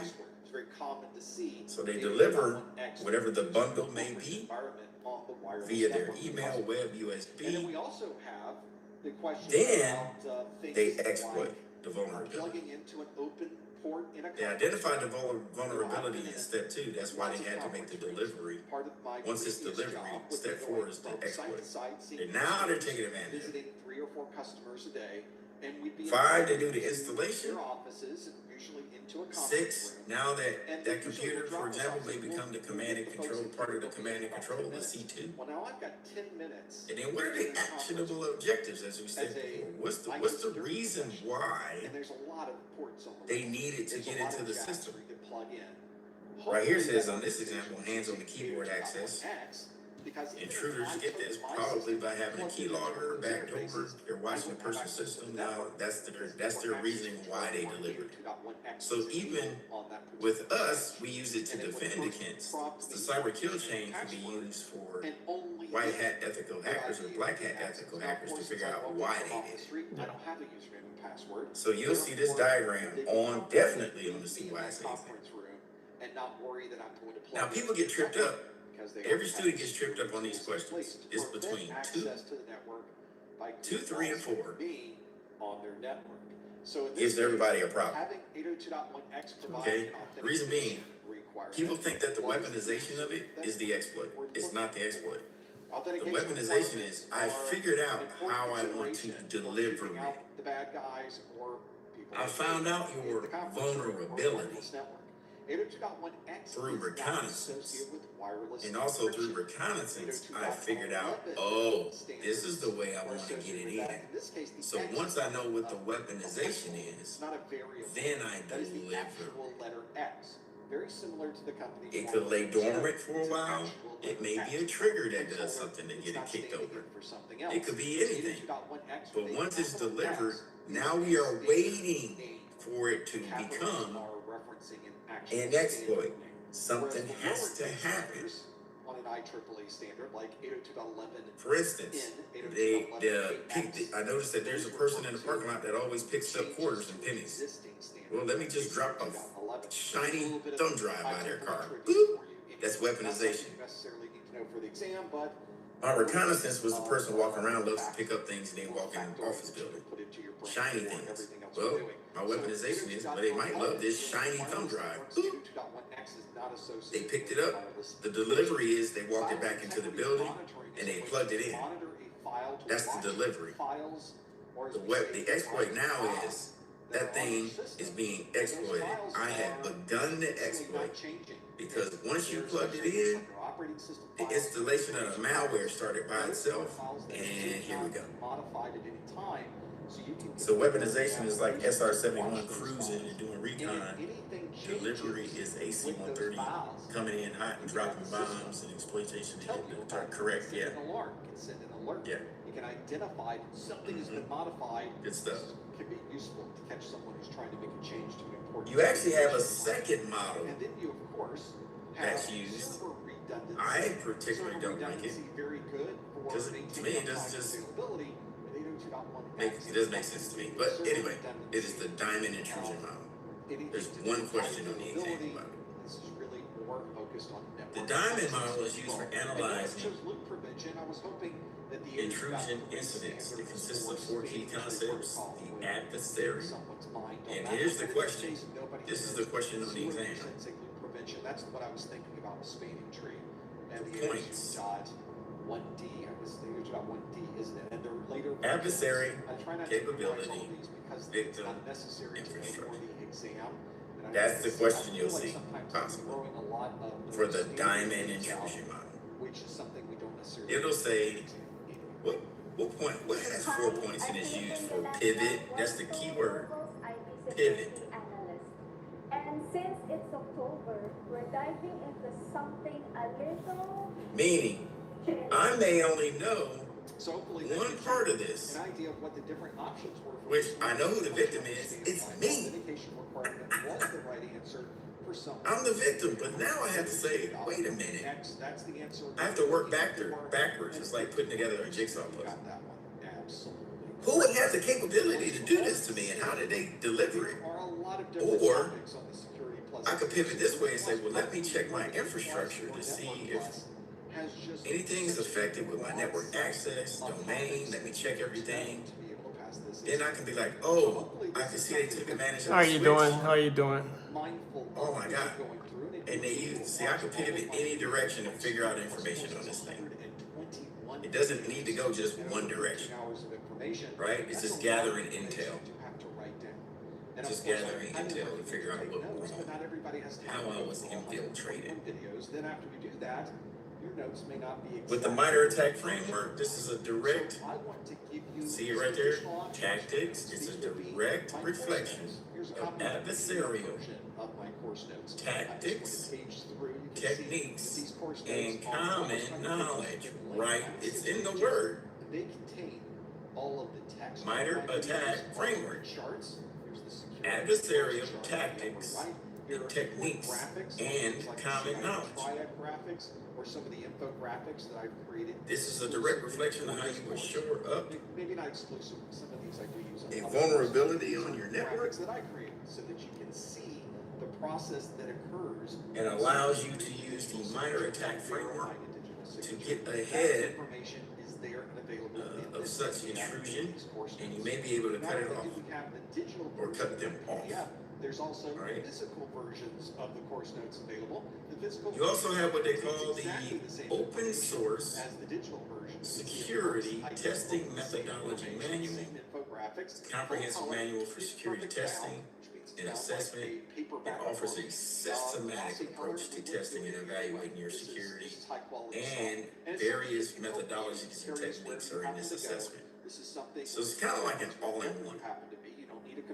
That's right. So you have several things you can choose from: OSSTML, open source intelligence, MITRE ATT&CK framework, open web and application security protocol, OWASP, NIST, SANS. These are all different things that are predominantly used in IT to help give you a baseline, somewhere to start from. With my practice exams book, we'll talk about that later. Find out more. And again, here's the security project, application security project. I said protocol, but it's project. This is how we're able to keep this entire thing going. And again, it tells you techniques, tools, and methodologies for web applications, web portals, people accessing information somewhere else. Development team. And that's a very valuable resource. Now, look at this. I got something for you. I got something for you. Which of the following would describe this testing? Would this be static code analysis, input validation, sandboxing, secure cookies, or code signing?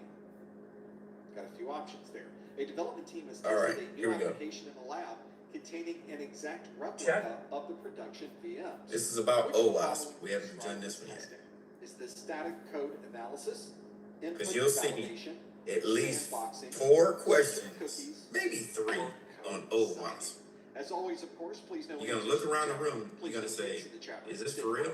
They're asking me the same questions, and generally it's going to be the same outcome answer. It'll be the same answer. And you're like, are they you trying to trick me right now? You know it. No, Those in the chat stick with room your gut. saying if you got the digital version, Yeah, I heard what I said, right? physical book, if you want to Stick. upgrade Don't your try to digital pick a book, new answer. If it sounds like the same answer you picked before, you might want to stick with it. website in your member area. Right. There's a help desk there. Here we go. Thoughts And have I will taken be the world by informed. I can storm. send you an upgrade We've never link seen so a that we'll technology credit with back this kind of what rapid you've already adoption spent curve. on the digital In version fact, and apply it it's towards the physical. achieved So you're 100 not out of million users in just So the make first sure 2 months, that you, which is that you take advantage unprecedented. of that. I don't want Well, you to why? have to It does a purchase lot of both amazing those things. up It again, uses especially underlying since you get technology the of digital for generative free AI, when you of purchase large the language physical models, version. and But I'm it more than does happy to amazing upgrade stuff. you. One of the things I really like that I don't hear many other people talking about is language translation. In fact, either direction. And I need this a lot. Porque mi español es muy malo. But if you have a translation that's able to understand the language and the words more intuitively, you'll get better translations. Well, as with everything, a new technology comes out, there's going to be some people try to abuse it, and there's going to be risks that go along with it. So we have this organization called the Open Worldwide Application Security Project, or OWASP for short. And they're very well known for their top 10 list of application security vulnerabilities. Well, they've recently come out with an OWASP top 10 for large language models. So let's take a look at those in a little more detail in this video. I'm going to highlight the top 3 that OWASP identified, and stick around to the end and I'll reveal a bonus topic because, after all, who doesn't like a bonus? Of the production VMs. Okay, Which of the the following number one describe vulnerability this that OWASP testing? Is it highlighted static code is something analysis, called input prompt validation, injection. sandboxing, secure cookies? Prompt or injection code comes in a designing? couple of different Let's forms. see There's a what you direct chose. form We'll and an close the poll up. indirect. So let's And take a look at the answers direct one first. by So far, in the case of a direct prompt injection, 91% what of someone you is doing, say the let's say answer we is have a bad actor here. sandboxing. And this guy is going to send his commands into the LLM, the large language model. Maybe it's through a chat interface, for instance. And he's sending commands in, telling it specific things to do, where he's trying to take advantage of the system. He's trying to basically break out of the sandbox that he's been put in, which is why this is also sometimes called jailbreaking. So an example of this, maybe he comes along and he tells the system to forget all of its previous programming. Forget about your guardrails, forget about the constraints that you've been given, and sometimes the system will do that. In fact, one way to do that is also use a prompt like pretend. Pretend, if you're the chatbot, pretend that you are a different chatbot, one that I've just created, and if I asked you this question, how would you respond? And sometimes that's enough to confuse the chatbot, confuse the LLM, and you end up getting results executed that the system did not want to do in the first place. Another thing is an example of exploiting vulnerabilities. And here's a case where, in some cases, someone might include code or additional instructions along with their prompt, and then when the system processes it, it actually executes that. You end up with what's known as remote code execution. It's like I send instructions to your computer, and your computer executes them without your permission. And this is what's happening when this is being injected directly into the prompt. Other examples, privilege escalation. We might get the system to do things that it wasn't intended to do, even provide unauthorized access. So these are examples of some of the things that can happen through direct prompt injection. How about indirect prompt injection? Well, let's take a look at a normal use case. Let's say we have a good guy user out here, and he is going to go to the LLM and ask it to summarize an article that he's seen on the web. So the LLM goes back, pulls that in, and summarizes the information that's there, and gives that information back. It comes back in processed form. This guy is happy. Everything worked like we expected. Now, what happens if we have a bad actor who, in fact, is intending to mess this thing up? And what he does is he inserts something into the web page. Maybe it's even unprintable characters, maybe it's things that are not seen. For instance, if you write text in white on a white background, the human user wouldn't see that, but a system that's scraping the web would see that and would potentially process that. So as the LLM looks at that information, maybe we include the kinds of things that we were doing up here to sort of jump out of the sandbox and jailbreak. We're including that in here. And now the results, after this web page has been compromised and sort of has this hidden message in it, that comes back to the LLM. And then what we end up with is something that in some cases might even have code in it that is going to run on this user system without their permission. And now this guy has been hacked. So that's an example of indirect prompt injection. Now, what can you do to stop this? I don't want to just talk about the issues, and OWASP goes on and talks about prevention. For instance, what we want is privilege control.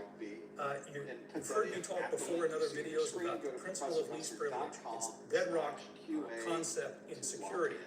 And we need to implement that in these cases as well, so that our back-end system also has some sort of limitation. So in other words, we only give to whatever the systems are out here, only give them the minimum privileges that they need in order to do their job. So that way, if a command is included and it tries to jump out, it's automatically restricted. Other things we want to do is include a human in the loop. So if, in this case, the output that's coming from this is then going to be executed on another system, then we might want to make sure that before it hits that external system, that we've done something to allow a human to say, yes, do this thing, or no, don't do this thing. So don't always just let the system run completely in an automated, unfettered way. Keep a human in the loop. Another thing that we can do to prevent these kinds of problems is segregate content from prompts. We don't often do that very well. In fact, it's easy to include additional commands in the prompt itself, and that's where some of these problems arise. So we need a system that clearly separates and creates good trust boundaries. As they say, good fences make good neighbors. We need good fences between the content and the prompts. Okay, number 2 on the OWASP top 10 for LLM is insecure. So there needs to be a good balance there. What does that mean? Well, let's take an example where we have an application that is leveraging an LLM. This application is going to go to the LLM, and let's say we've got a database. The application says, LLM, do a search of this database for every occurrence of the string IBM. Well, what the LLM can do, by the way, they can generate code. So let's say it generates a SQL query for us really quickly. So it pops up, as you see here, and then we send that automatically to the database, get the results, it all comes back, and everybody's happy. That's how it should work. But what happens if, for some reason, the LLM has been compromised in some way? Either intentionally, or there's even just an error that could cause this to happen. But either way, it's going to have the same effect. If this thing has been compromised, though, maybe instead of issuing that SQL query, maybe it issues this SQL command, which, what does that do? Well, that deletes the entire database. That's a disaster. That's not what we were planning. So what is the issue here in this case? Well, we didn't check the output coming from the LLM. We just took it for granted and let it run. So clearly what we should do is, in our first level, is do not assume that an LLM is a trusted user. An LLM is not a trusted user. And remember, I talked before about putting a human in the loop or putting other kind of safeguards in place. That's what we need to do. In fact, what we should have is some sort of guard in here that does checking. And it's going to look and see if this command that's coming through that was about to do a drop database, you want to be able to block that so that it doesn't go through at all. So you want to put those kind of checks in place. Also validate I/O. Again, this kind of system would be able to do that level of validation. So we don't just trust, we verify. Okay, number 3 on OWASP top 10 for LLMs is dealing with the subject of training data. We need to make sure that the training data we have is trustworthy and accurate, or we end up with a situation where we end up with bad results. So here's an example where where, It's an let's say SLE, we which have is an single loss LLM expectancy. In here, fact, you'll notice and 58% it's going to go out to, shows let's say, the the loss web. expectancy, It's going to and that go would pull be in some other the value documents that from we your were looking database, a lot of different It's sources. It's exactly going to take all of this what information this is. in, Now, would and not then a user comes necessarily along be and says, I want you to asset summarize that value, information. although Maybe this person's about to make an investment decision, and they want to know by doing some research on a particular company, what is that company up to? What are their products like? What do customers think of their products? That sort of thing. So this is something that could work very well. It goes out, pulls all this information, synthesizes it, and then the user gets some information back. So they've asked a good question, now they've got an answer. Until there's always somebody that's going to come in I think there's a and good drum up argument the to be works. made there, and I This think guy I'll comes in accept your argument. and I'll plants say that was a wrong. false report We'll go in with this that. database that says there's a product safety issue from this particular company. It's not true, but it's in the database. So when that information is imported into the LLM and processed, it's going to feed that incorrect information to this guy, and now he is asking a question where he's probably going to make a wrong decision. Because after all, the old saying goes, garbage in, garbage out. That's what we're going to end up in this case. So the LLM is doing its job, but it's only as good as the information it has. And sometimes these things are so good that we just trust them implicitly. And that's something we need to be careful about. So what's the prevention in this case? Well, know your sources. Know that these things are, in fact, first of all, know which sources it's pulling from and that they're trustworthy. Then know that those sources have not been compromised. So that's the first thing. Verify that information. So we want to know, we want to verify, we want to validate the results. In other words, now I pulled all this in. Does it all make sense? Does the things that I've added up here, 1 plus 1, does it equal 2 or does it equal 73? Because that's a case where we're going to not believe the results we get back. And then ultimately, we're going to keep doing this over and over and over again. Wash, rinse, and repeat. It's always about constant vigilance and checking the model, curating the data that we have, being selective about the sources we have, and making sure that there has not been this sort of compromise or porpoise poisoning of the database. Okay, you've made it through the top 3. Now for the bonus time. The bonus item of the top 10 is about over-reliance. Over-reliance on what technology can do can cause us to have problems. The last one that I talked about, number 3, was about the compromise to the training data. This is kind of more of an attack on the user, on the way that they are using the system as much as it is the technology. Because we have to understand what it can do. So for instance, if I started writing out this, the moon is made of, and then it completes, as a generative AI might do, green cheese. Okay, not what I had in mind, not exactly right. What is that when the system says something like that? That's what we call a hallucination. And LLMs are prone to this. There is no way to eliminate all possible hallucinations at this point that we know of. So what can we do to deal with that reality? Because after all, the LLM is still very valuable in many, many use cases. So how can we use it more effectively and not become prone to the misinformation that can happen from a hallucination? Well, the prevention here is understand, first of all, what are the limits of LLMs? What can they do and what can they not do? And from there, we need to train users on what those limits are. Have them with the right level of expectation that not everything that comes out has to be believed. In fact, I'm going to let you in on this secret. Not everything on the internet is true. And not everything that comes out of an LLM is going to be completely implicitly trustworthy. That's why we have to verify sources, and ultimately we want a level of explainability in the system. We want it to be able to show its work and explain to us, how did you come from this set of propositions, this set of data, to this conclusion? And once we know that, then we can put more trust in the system.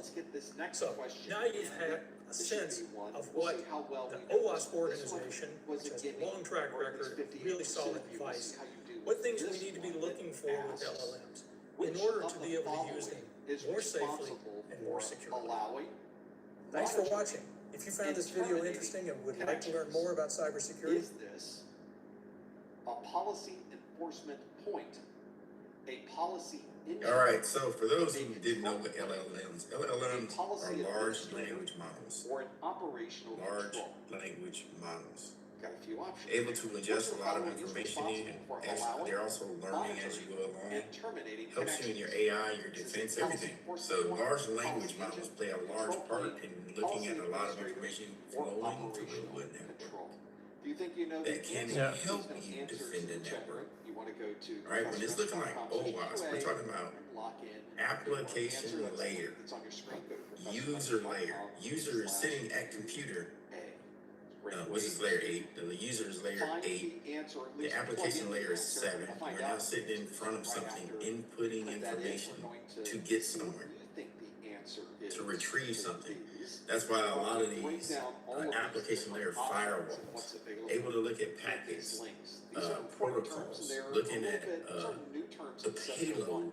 It remembers, depending if you're using a stateful or stateless firewall. Remember that? Stateful or stateless? Yeah. Stateful remembers connections. It can kind of go back in its memory and say, wait a minute, I've seen you come back through here before. Why do you look so different? Cut the connection. You get what I'm saying? So you have a lot of these coming, a lot of these concepts coming into fruition in CYSA, and you see how they all work together. But for risk analysis and OWASP, top 10 large models, you kind of see a peek behind the curtain to see how it works. So if it's presented to you on the exam, you kind of have a good idea on how to answer it. Right? Just wanted to get away from the textbooks for a minute. This is pretty much what we expected, isn't it? Any questions about that? 28% of you say It's kind of like an easygoing video. 26% of you say Easygoing. plane. 16% Tell you I like them policy IBM administrator. channel. 16% Yeah. also say operational control. Right. And 11% say policy engine. All right. No questions. Double digits Man, all the way feel through. like a champ. No Yeah, what's that IBM screen called? The thing that we are Oh, okay. Let me get the channel for you. The thing that is the important consideration here It is. a topic called zero trust. There are two things that hold true when it comes to IBM technology. Let me drop the link. everywhere. My toothbrush just got an AI update this week. And two, So that is the channel, and then you can use the little the magnifying glass to look for different concepts. Like you're on the channel. What is going to naturally be an untrusted network? Because I like it because it's easy. They easily explain it. I mean, there are still some technical terms, but they don't drown you in a lot of tech talk. You get what I'm saying? They kind of just talk to you. That's why I like it. But of course, Easily understood. there has to be something there that can. All right. So that's one of the frameworks you use. I guess if you don't have any questions, I mean, I guess we can hit a break. Yeah, ready to break again? Dang, break come quick, don't it? Especially on Fridays. All right, I'll see you at the top of the hour.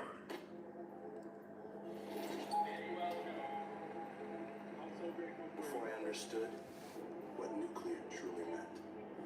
Be that gatekeeper that can either be the one who says you are allowed into the network or you are not allowed into the network. So you have a couple of different options there to go through. The policy enforcement point is the thing that allows, monitors, and terminates those connections. If we want to get a bigger picture of the entire zero trust model, this is what the architecture looks like. Behind the scenes, this policy enforcement point is not making the ultimate decision. It's simply going through and making sure that the decision is followed. You can think of your policy enforcement point as the police officer. They are the law enforcement. They don't make the laws, they just enforce the laws. Well then, who's making the laws? Who's deciding who gets to go and who gets to stay? That all happens here at the policy decision point, the PDP. There is a policy administrator that talks back and forth to the policy enforcement point, and a policy engine that is often used to be able to make the ultimate decision on who is allowed and who is not allowed. So if we were trying to have something make that, once the decision is made, where's the device that allows, disallows, terminates, monitors, and effectively keeps track of who's able to go where inside of your network? That is indeed your policy enforcement point. And if we look at the answers we received, policy enforcement point did by 2% win out from any of the other options. That was the plurality of you chose a policy enforcement point. That would be the correct answer. That's exactly what we were looking for. A control plane is a description of the process used to manage a system that is a combination of a control plane and a data plane. So this is a great way if you're ever trying to take a piece of hardware and turn it into a software-based network system. That's a great way to break up that system into its logical pieces. Control plane is not, in this particular case, the thing responsible for allowing, monitoring, and terminating connections. In fact, the control plane doesn't do any of those things. I guess all of that would really happen in a data plane if you were to look at that type of software deployment. So 26% of you chose control plane would not be the correct answer in this case. Policy administrator and policy engine, we've already seen in our images earlier in the architecture that is not what makes those ultimate policy allows or disallows. So those would not be the right answer. And an operational control is part of our security control group. That's in section 1 of your exam objectives. So would not be the answer we were looking for. The one we wanted was a policy enforcement point, and 28% of you got that one absolutely correct. Well done. Well, I know we're sort of at the top of the hour, but I wanted to squeeze in one more question. This question, though, is going to be a little bit different because it's one that comes directly from my practice exams book. This is a book I wrote because for someone who is trying to find high-quality questions on the internet, it can be very difficult. There are not a lot of great questions out there. You'll find a lot of outdated questions. You'll find a lot of questions that have nothing to do with the exam. You'll find a lot of questions that are poorly written with bad grammar. It's very frustrating. And you'll find a lot of questions that ultimately are just wrong. They give you the wrong answer for the wrong reasons. I have a feeling a lot of people writing some of these questions have never worked in the world of security, and that's the feeling I get once I start looking through there. So I thought, well, what we need are questions that better represent the actual exam. So I wrote some. I wrote an entire book of 3 separate practice exams that have the same tone, the same style, the same feel as an actual exam, so that you can get an idea of the cadence and the style of the writing on the actual exam. But these are all questions that I have written. They are not questions that you'll find on the exam. That would not be ethical. So I wanted to give you the questions that were in high quality, that gave you preparation. So you weren't just checking yourself that you know the exam objectives, you were also learning a little bit more about what you're facing when you walk into the exam. So I have for you a question from my practice exams book. This is practice exams A. This is on page 9. This is question 820. And as always, please no answers in the chat room. This question asks, 2 companies have been working together for a number of months, and they would now like to qualify their partnership with a broad formal agreement between both organizations. Which of the following would describe this agreement? Would this be SLA, SOW, MOA, or NDA? There's another one with all the acronyms, right? Being able to work through it. This, of course, is a PDF, so if there's certain things in the question that you'd like to highlight, maybe there's certain answers that you would like to decide that you would like to choose, you have the option to modify, write on the screen. Maybe you have a stylus you wanted to write things, you can always do that because it's a PDF and it's available for you to work with. This is like you have a book in front of you. Also on this list, you will also find that there are 2 things written on the side. One says quick answer and one says the details. Now both of these are going to give you a feel for different options that are available. Same thing. This is our year. You know, if getting AT&T's best deal taught me anything, it's that switching things up could be a good call. Get the all-new iPhone 17 Pro on us. Designed to be the most powerful iPhone yet. Most expensive plan not required. Cole, he's my miracle child. So how does your miracle child get cancer? How does that happen? There was a mass, basically a tennis ball sized tumor of the base of his brain. Rushed over to our local children's hospital, and that's when it was, yeah, couldn't believe it. That big.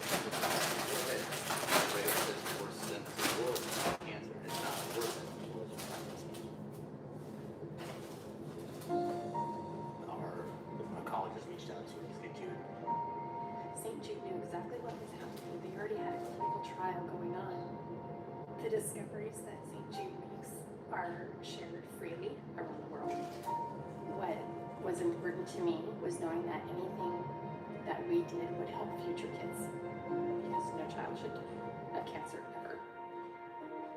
We never got a bill from St. Jude, ever, nor will we ever. Thanks to generous donors like you, families never receive a bill from St. Jude for treatment, travel, housing, or food, so they can focus on helping their child live. Nobody expects their child to get diagnosed with cancer, but then when they are, you are so grateful that there's a place like St. Jude. We were just treated from the very beginning like family. I think it's the most worthwhile place to put your money when it comes to childhood cancer. Join with your debit or credit card right now, and we'll send you this St. Jude t-shirt that you can proudly wear to show your support. If it wasn't for St. Jude's and the people who would donate and give money, I wouldn't have my boy.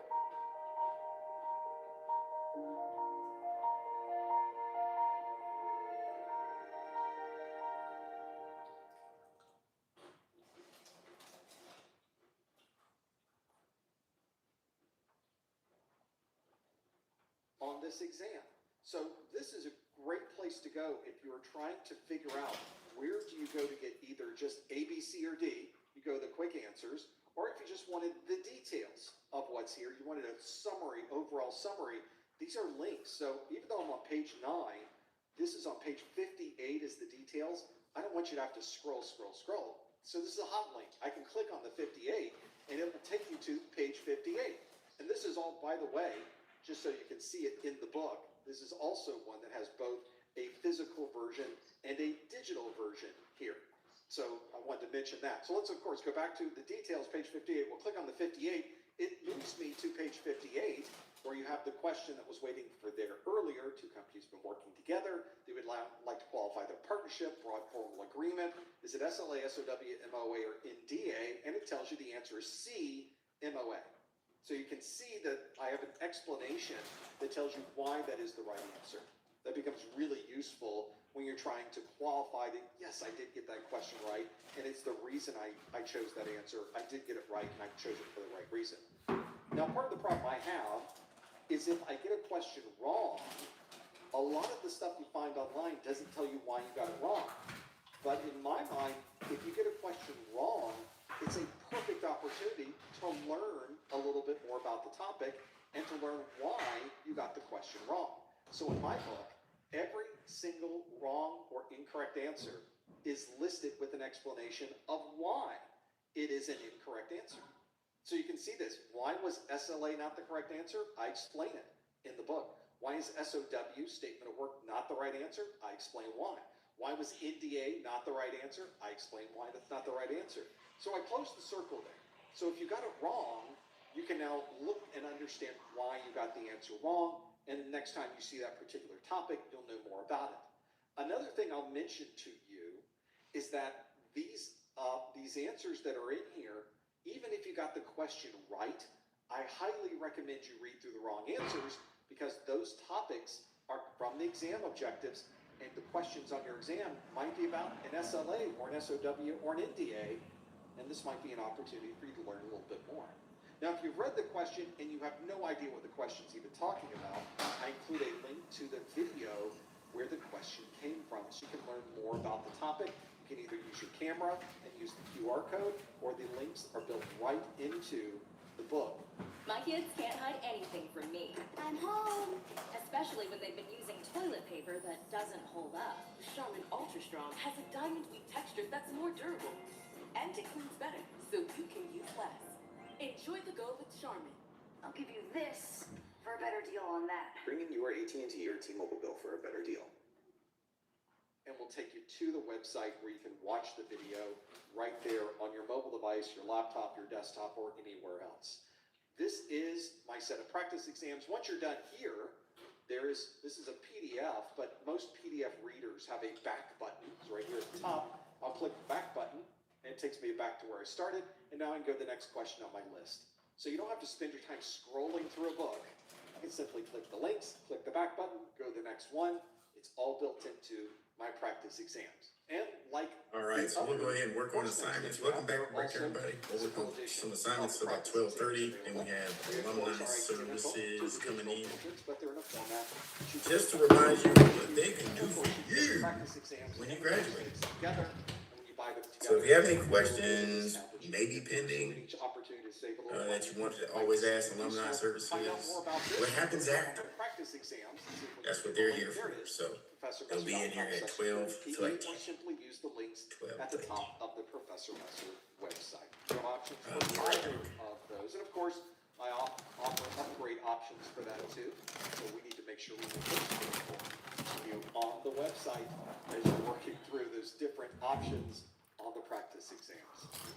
Well, one of the things you will notice as we go through this set of options and the different questions that we do today and all of the different topics we covered is all of these came directly from the CompTIA exam objectives. The objectives are available for you to get for free from the CompTIA website. Right here. So it's available to download right now today from the CompTIA website. You go to professormesser.com/objectives or go to your favorite search engine and go to CompTIA exam objectives, and they list out for you everything you need to know on this exam. Everything you need to know before you walk into the exam room is all listed here. Everything about these 4 domains are general security concepts. We have threats, vulnerabilities, and mitigations. You've got security architecture, security operations, and security program management and oversight. They are all in there. So it's a free document. It's a fantastic checklist. If you're somebody who's trying to make that determination on if you're ready or not ready to take the exam, that checklist will be exactly what you're looking for. You'll be able to maybe even highlight places you may want to do some additional studies before you walk into your exam. You can grab these, of course, at professormesser.com/objectives. The link will take you over to the CompTIA website. We do one of these study groups every month. This next study group that we've scheduled is for October the 23rd, assuming there's not another hurricane coming through. These dates can change, so if that does happen, you will see it updated immediately at professormesser.com/calendar.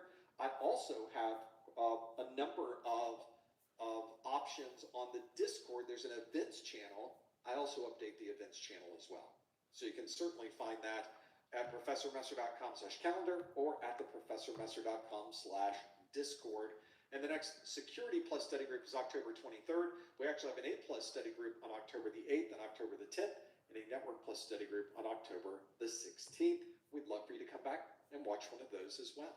Well, although we're done with the first hour of Q&A, we're not done yet today. I've been asking you questions for this hour. How about you ask me some questions? That's what we do on our after show. Stick around for that. That's coming up immediately after this. Don't touch a thing. We'll be able to bring this to you in our after show. Of course, we have our Twitter or X links for our weekly pop quiz question, along with the links on Instagram. And if you have not subscribed to our YouTube channel, you'll want to do that right away. Go to professormesser.com/YouTube.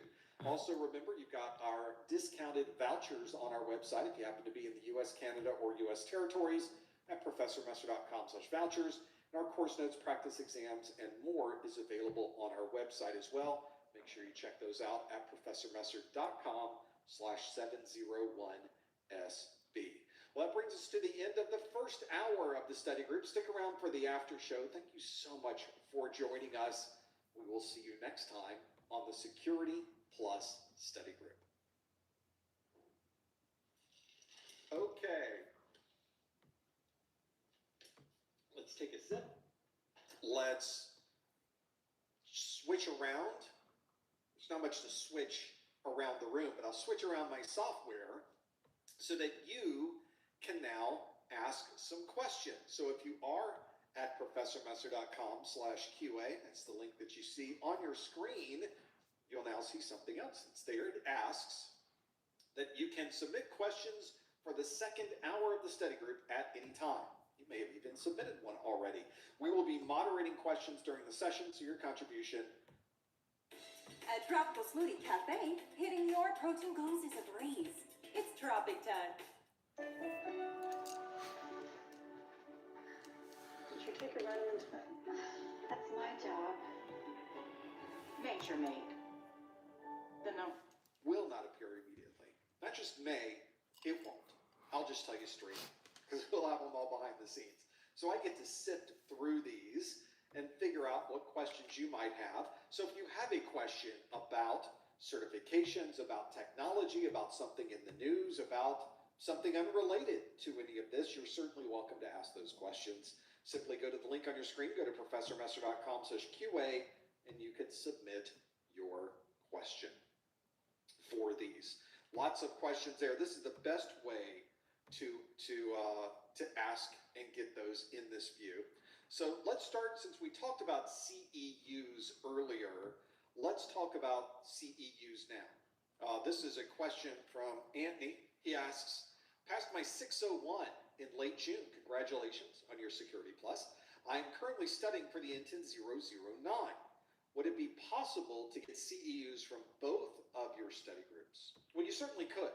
One of the things that we do with each of our study groups is I offer an opportunity for you to submit and earn a continuing education unit credit. But would it apply if you are watching Network Plus? Or would it apply if you're watching Security Plus? These are good questions. So I will tell you, as I'm bringing up the CompTIA website on my side, I'm going to bring up the continuing education part that deals specifically with CEUs. The CEUs that we provide to you, or first, before we even get to the CEU part, you only need to renew the highest level certification from CompTIA. So if you have an A+, a Network Plus, and a Security Plus, you only have to renew one of those, and it's the one that is the highest ranking. CompTIA has a list of these rankings on their website, so you know which one is the highest. So if you have all three of those, for example, you only have to renew Security Plus, and when you renew Security Plus, everything below that is automatically renewed as well. So this is great. If you have A+, Network Plus, and Security Plus, you don't have to renew A+, and then go renew Network Plus, and then go renew Security Plus. That would take forever. Fortunately, you don't have to do that at all. You just have to renew one of them. In that particular case, you would have to renew the Security Plus exam. Now the question is, what CEUs would apply then? Can you watch a Network Plus study group and use those towards a Security Plus certification renewal?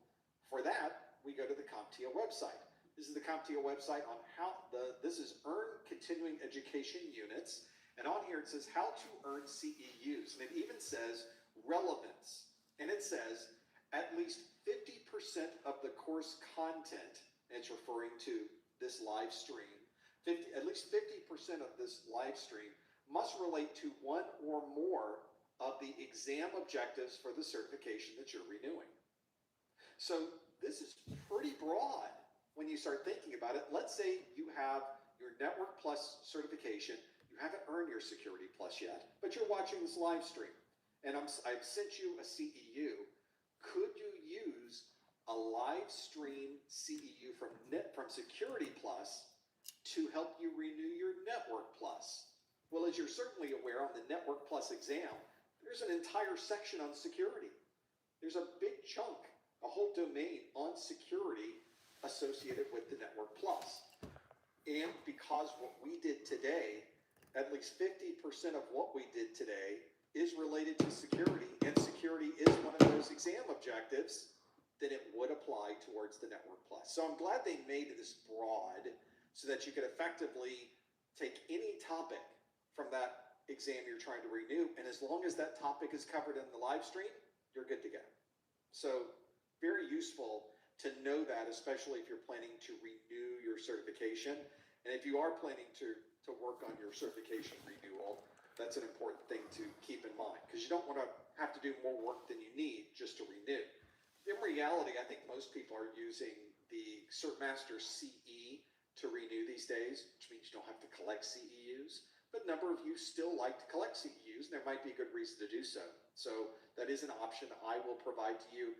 But for those of you watching live and for those of you watching on a replay, you must follow that process that I mentioned in the first hour to be able to earn your CEU. So you have to get an email from me and I digitally sign the email so that you have some verification that it's something I really wrote for you.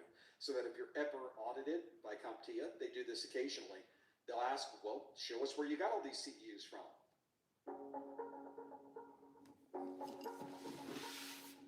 Hello, I'm Sambit Sahu. And you'll have that information that's there. If you didn't catch the code for the CEU and what we were doing, you'll have to go back to the first hour today and start sifting through those to figure out the details. We won't be able to provide those in the chat room, and we won't provide them now. You have to be watching the first hour to be able to earn that CEU. It's part of the deal. And you have to follow the instructions. You can't just randomly message me with information for a CEU. There's a formal process, which is part of me knowing that you must have watched this because you knew what the process happened to be. See how that works together? It's really an important part of the CEU qualification.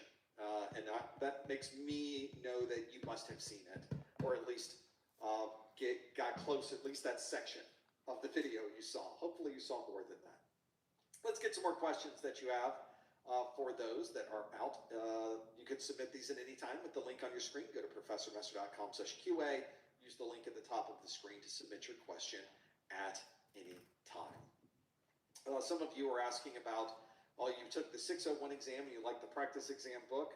I guess we already answered your question. Do we plan to do one for the new Network Plus exam? We have one for the new Security Plus. We need to do one for Network Plus. I have mentioned in the past that I want to have a Network Plus practice exam. And I think it's something that we want to make available yet, but we don't have anything to announce yet. So keep an ear out, keep an eye out for these. And when that's available, if it's available, it will be available on my website. So you'll know exactly when it will appear magically. You'll know that it's available on the site. I don't tend to give any feedback or any announcements of things until they really are available. I'm very particular about that. I'm not one for hyping something or announcing something and then it not ever showing up. I hate those situations. So instead of having that happen, we make sure that we have it in our hand, that's something we can show you, and that's when we'll tell you it's ready, is when we actually have it. And ultimately, that's all you would ultimately care about either. It's no good knowing something's coming. It needs to be there. So we're working on those. We're getting to that point. I think it would be very valuable to have a Network Plus practice exams book. I'll put it that way. And that's how I make my decisions anyway. Well, more questions. Let's keep going through the questions you have here. So other things that are in this list. A lot of you sending in some great questions, by the way. So a lot of these we've already answered, so I'm sort of flipping through because we sort of mentioned that earlier in having this.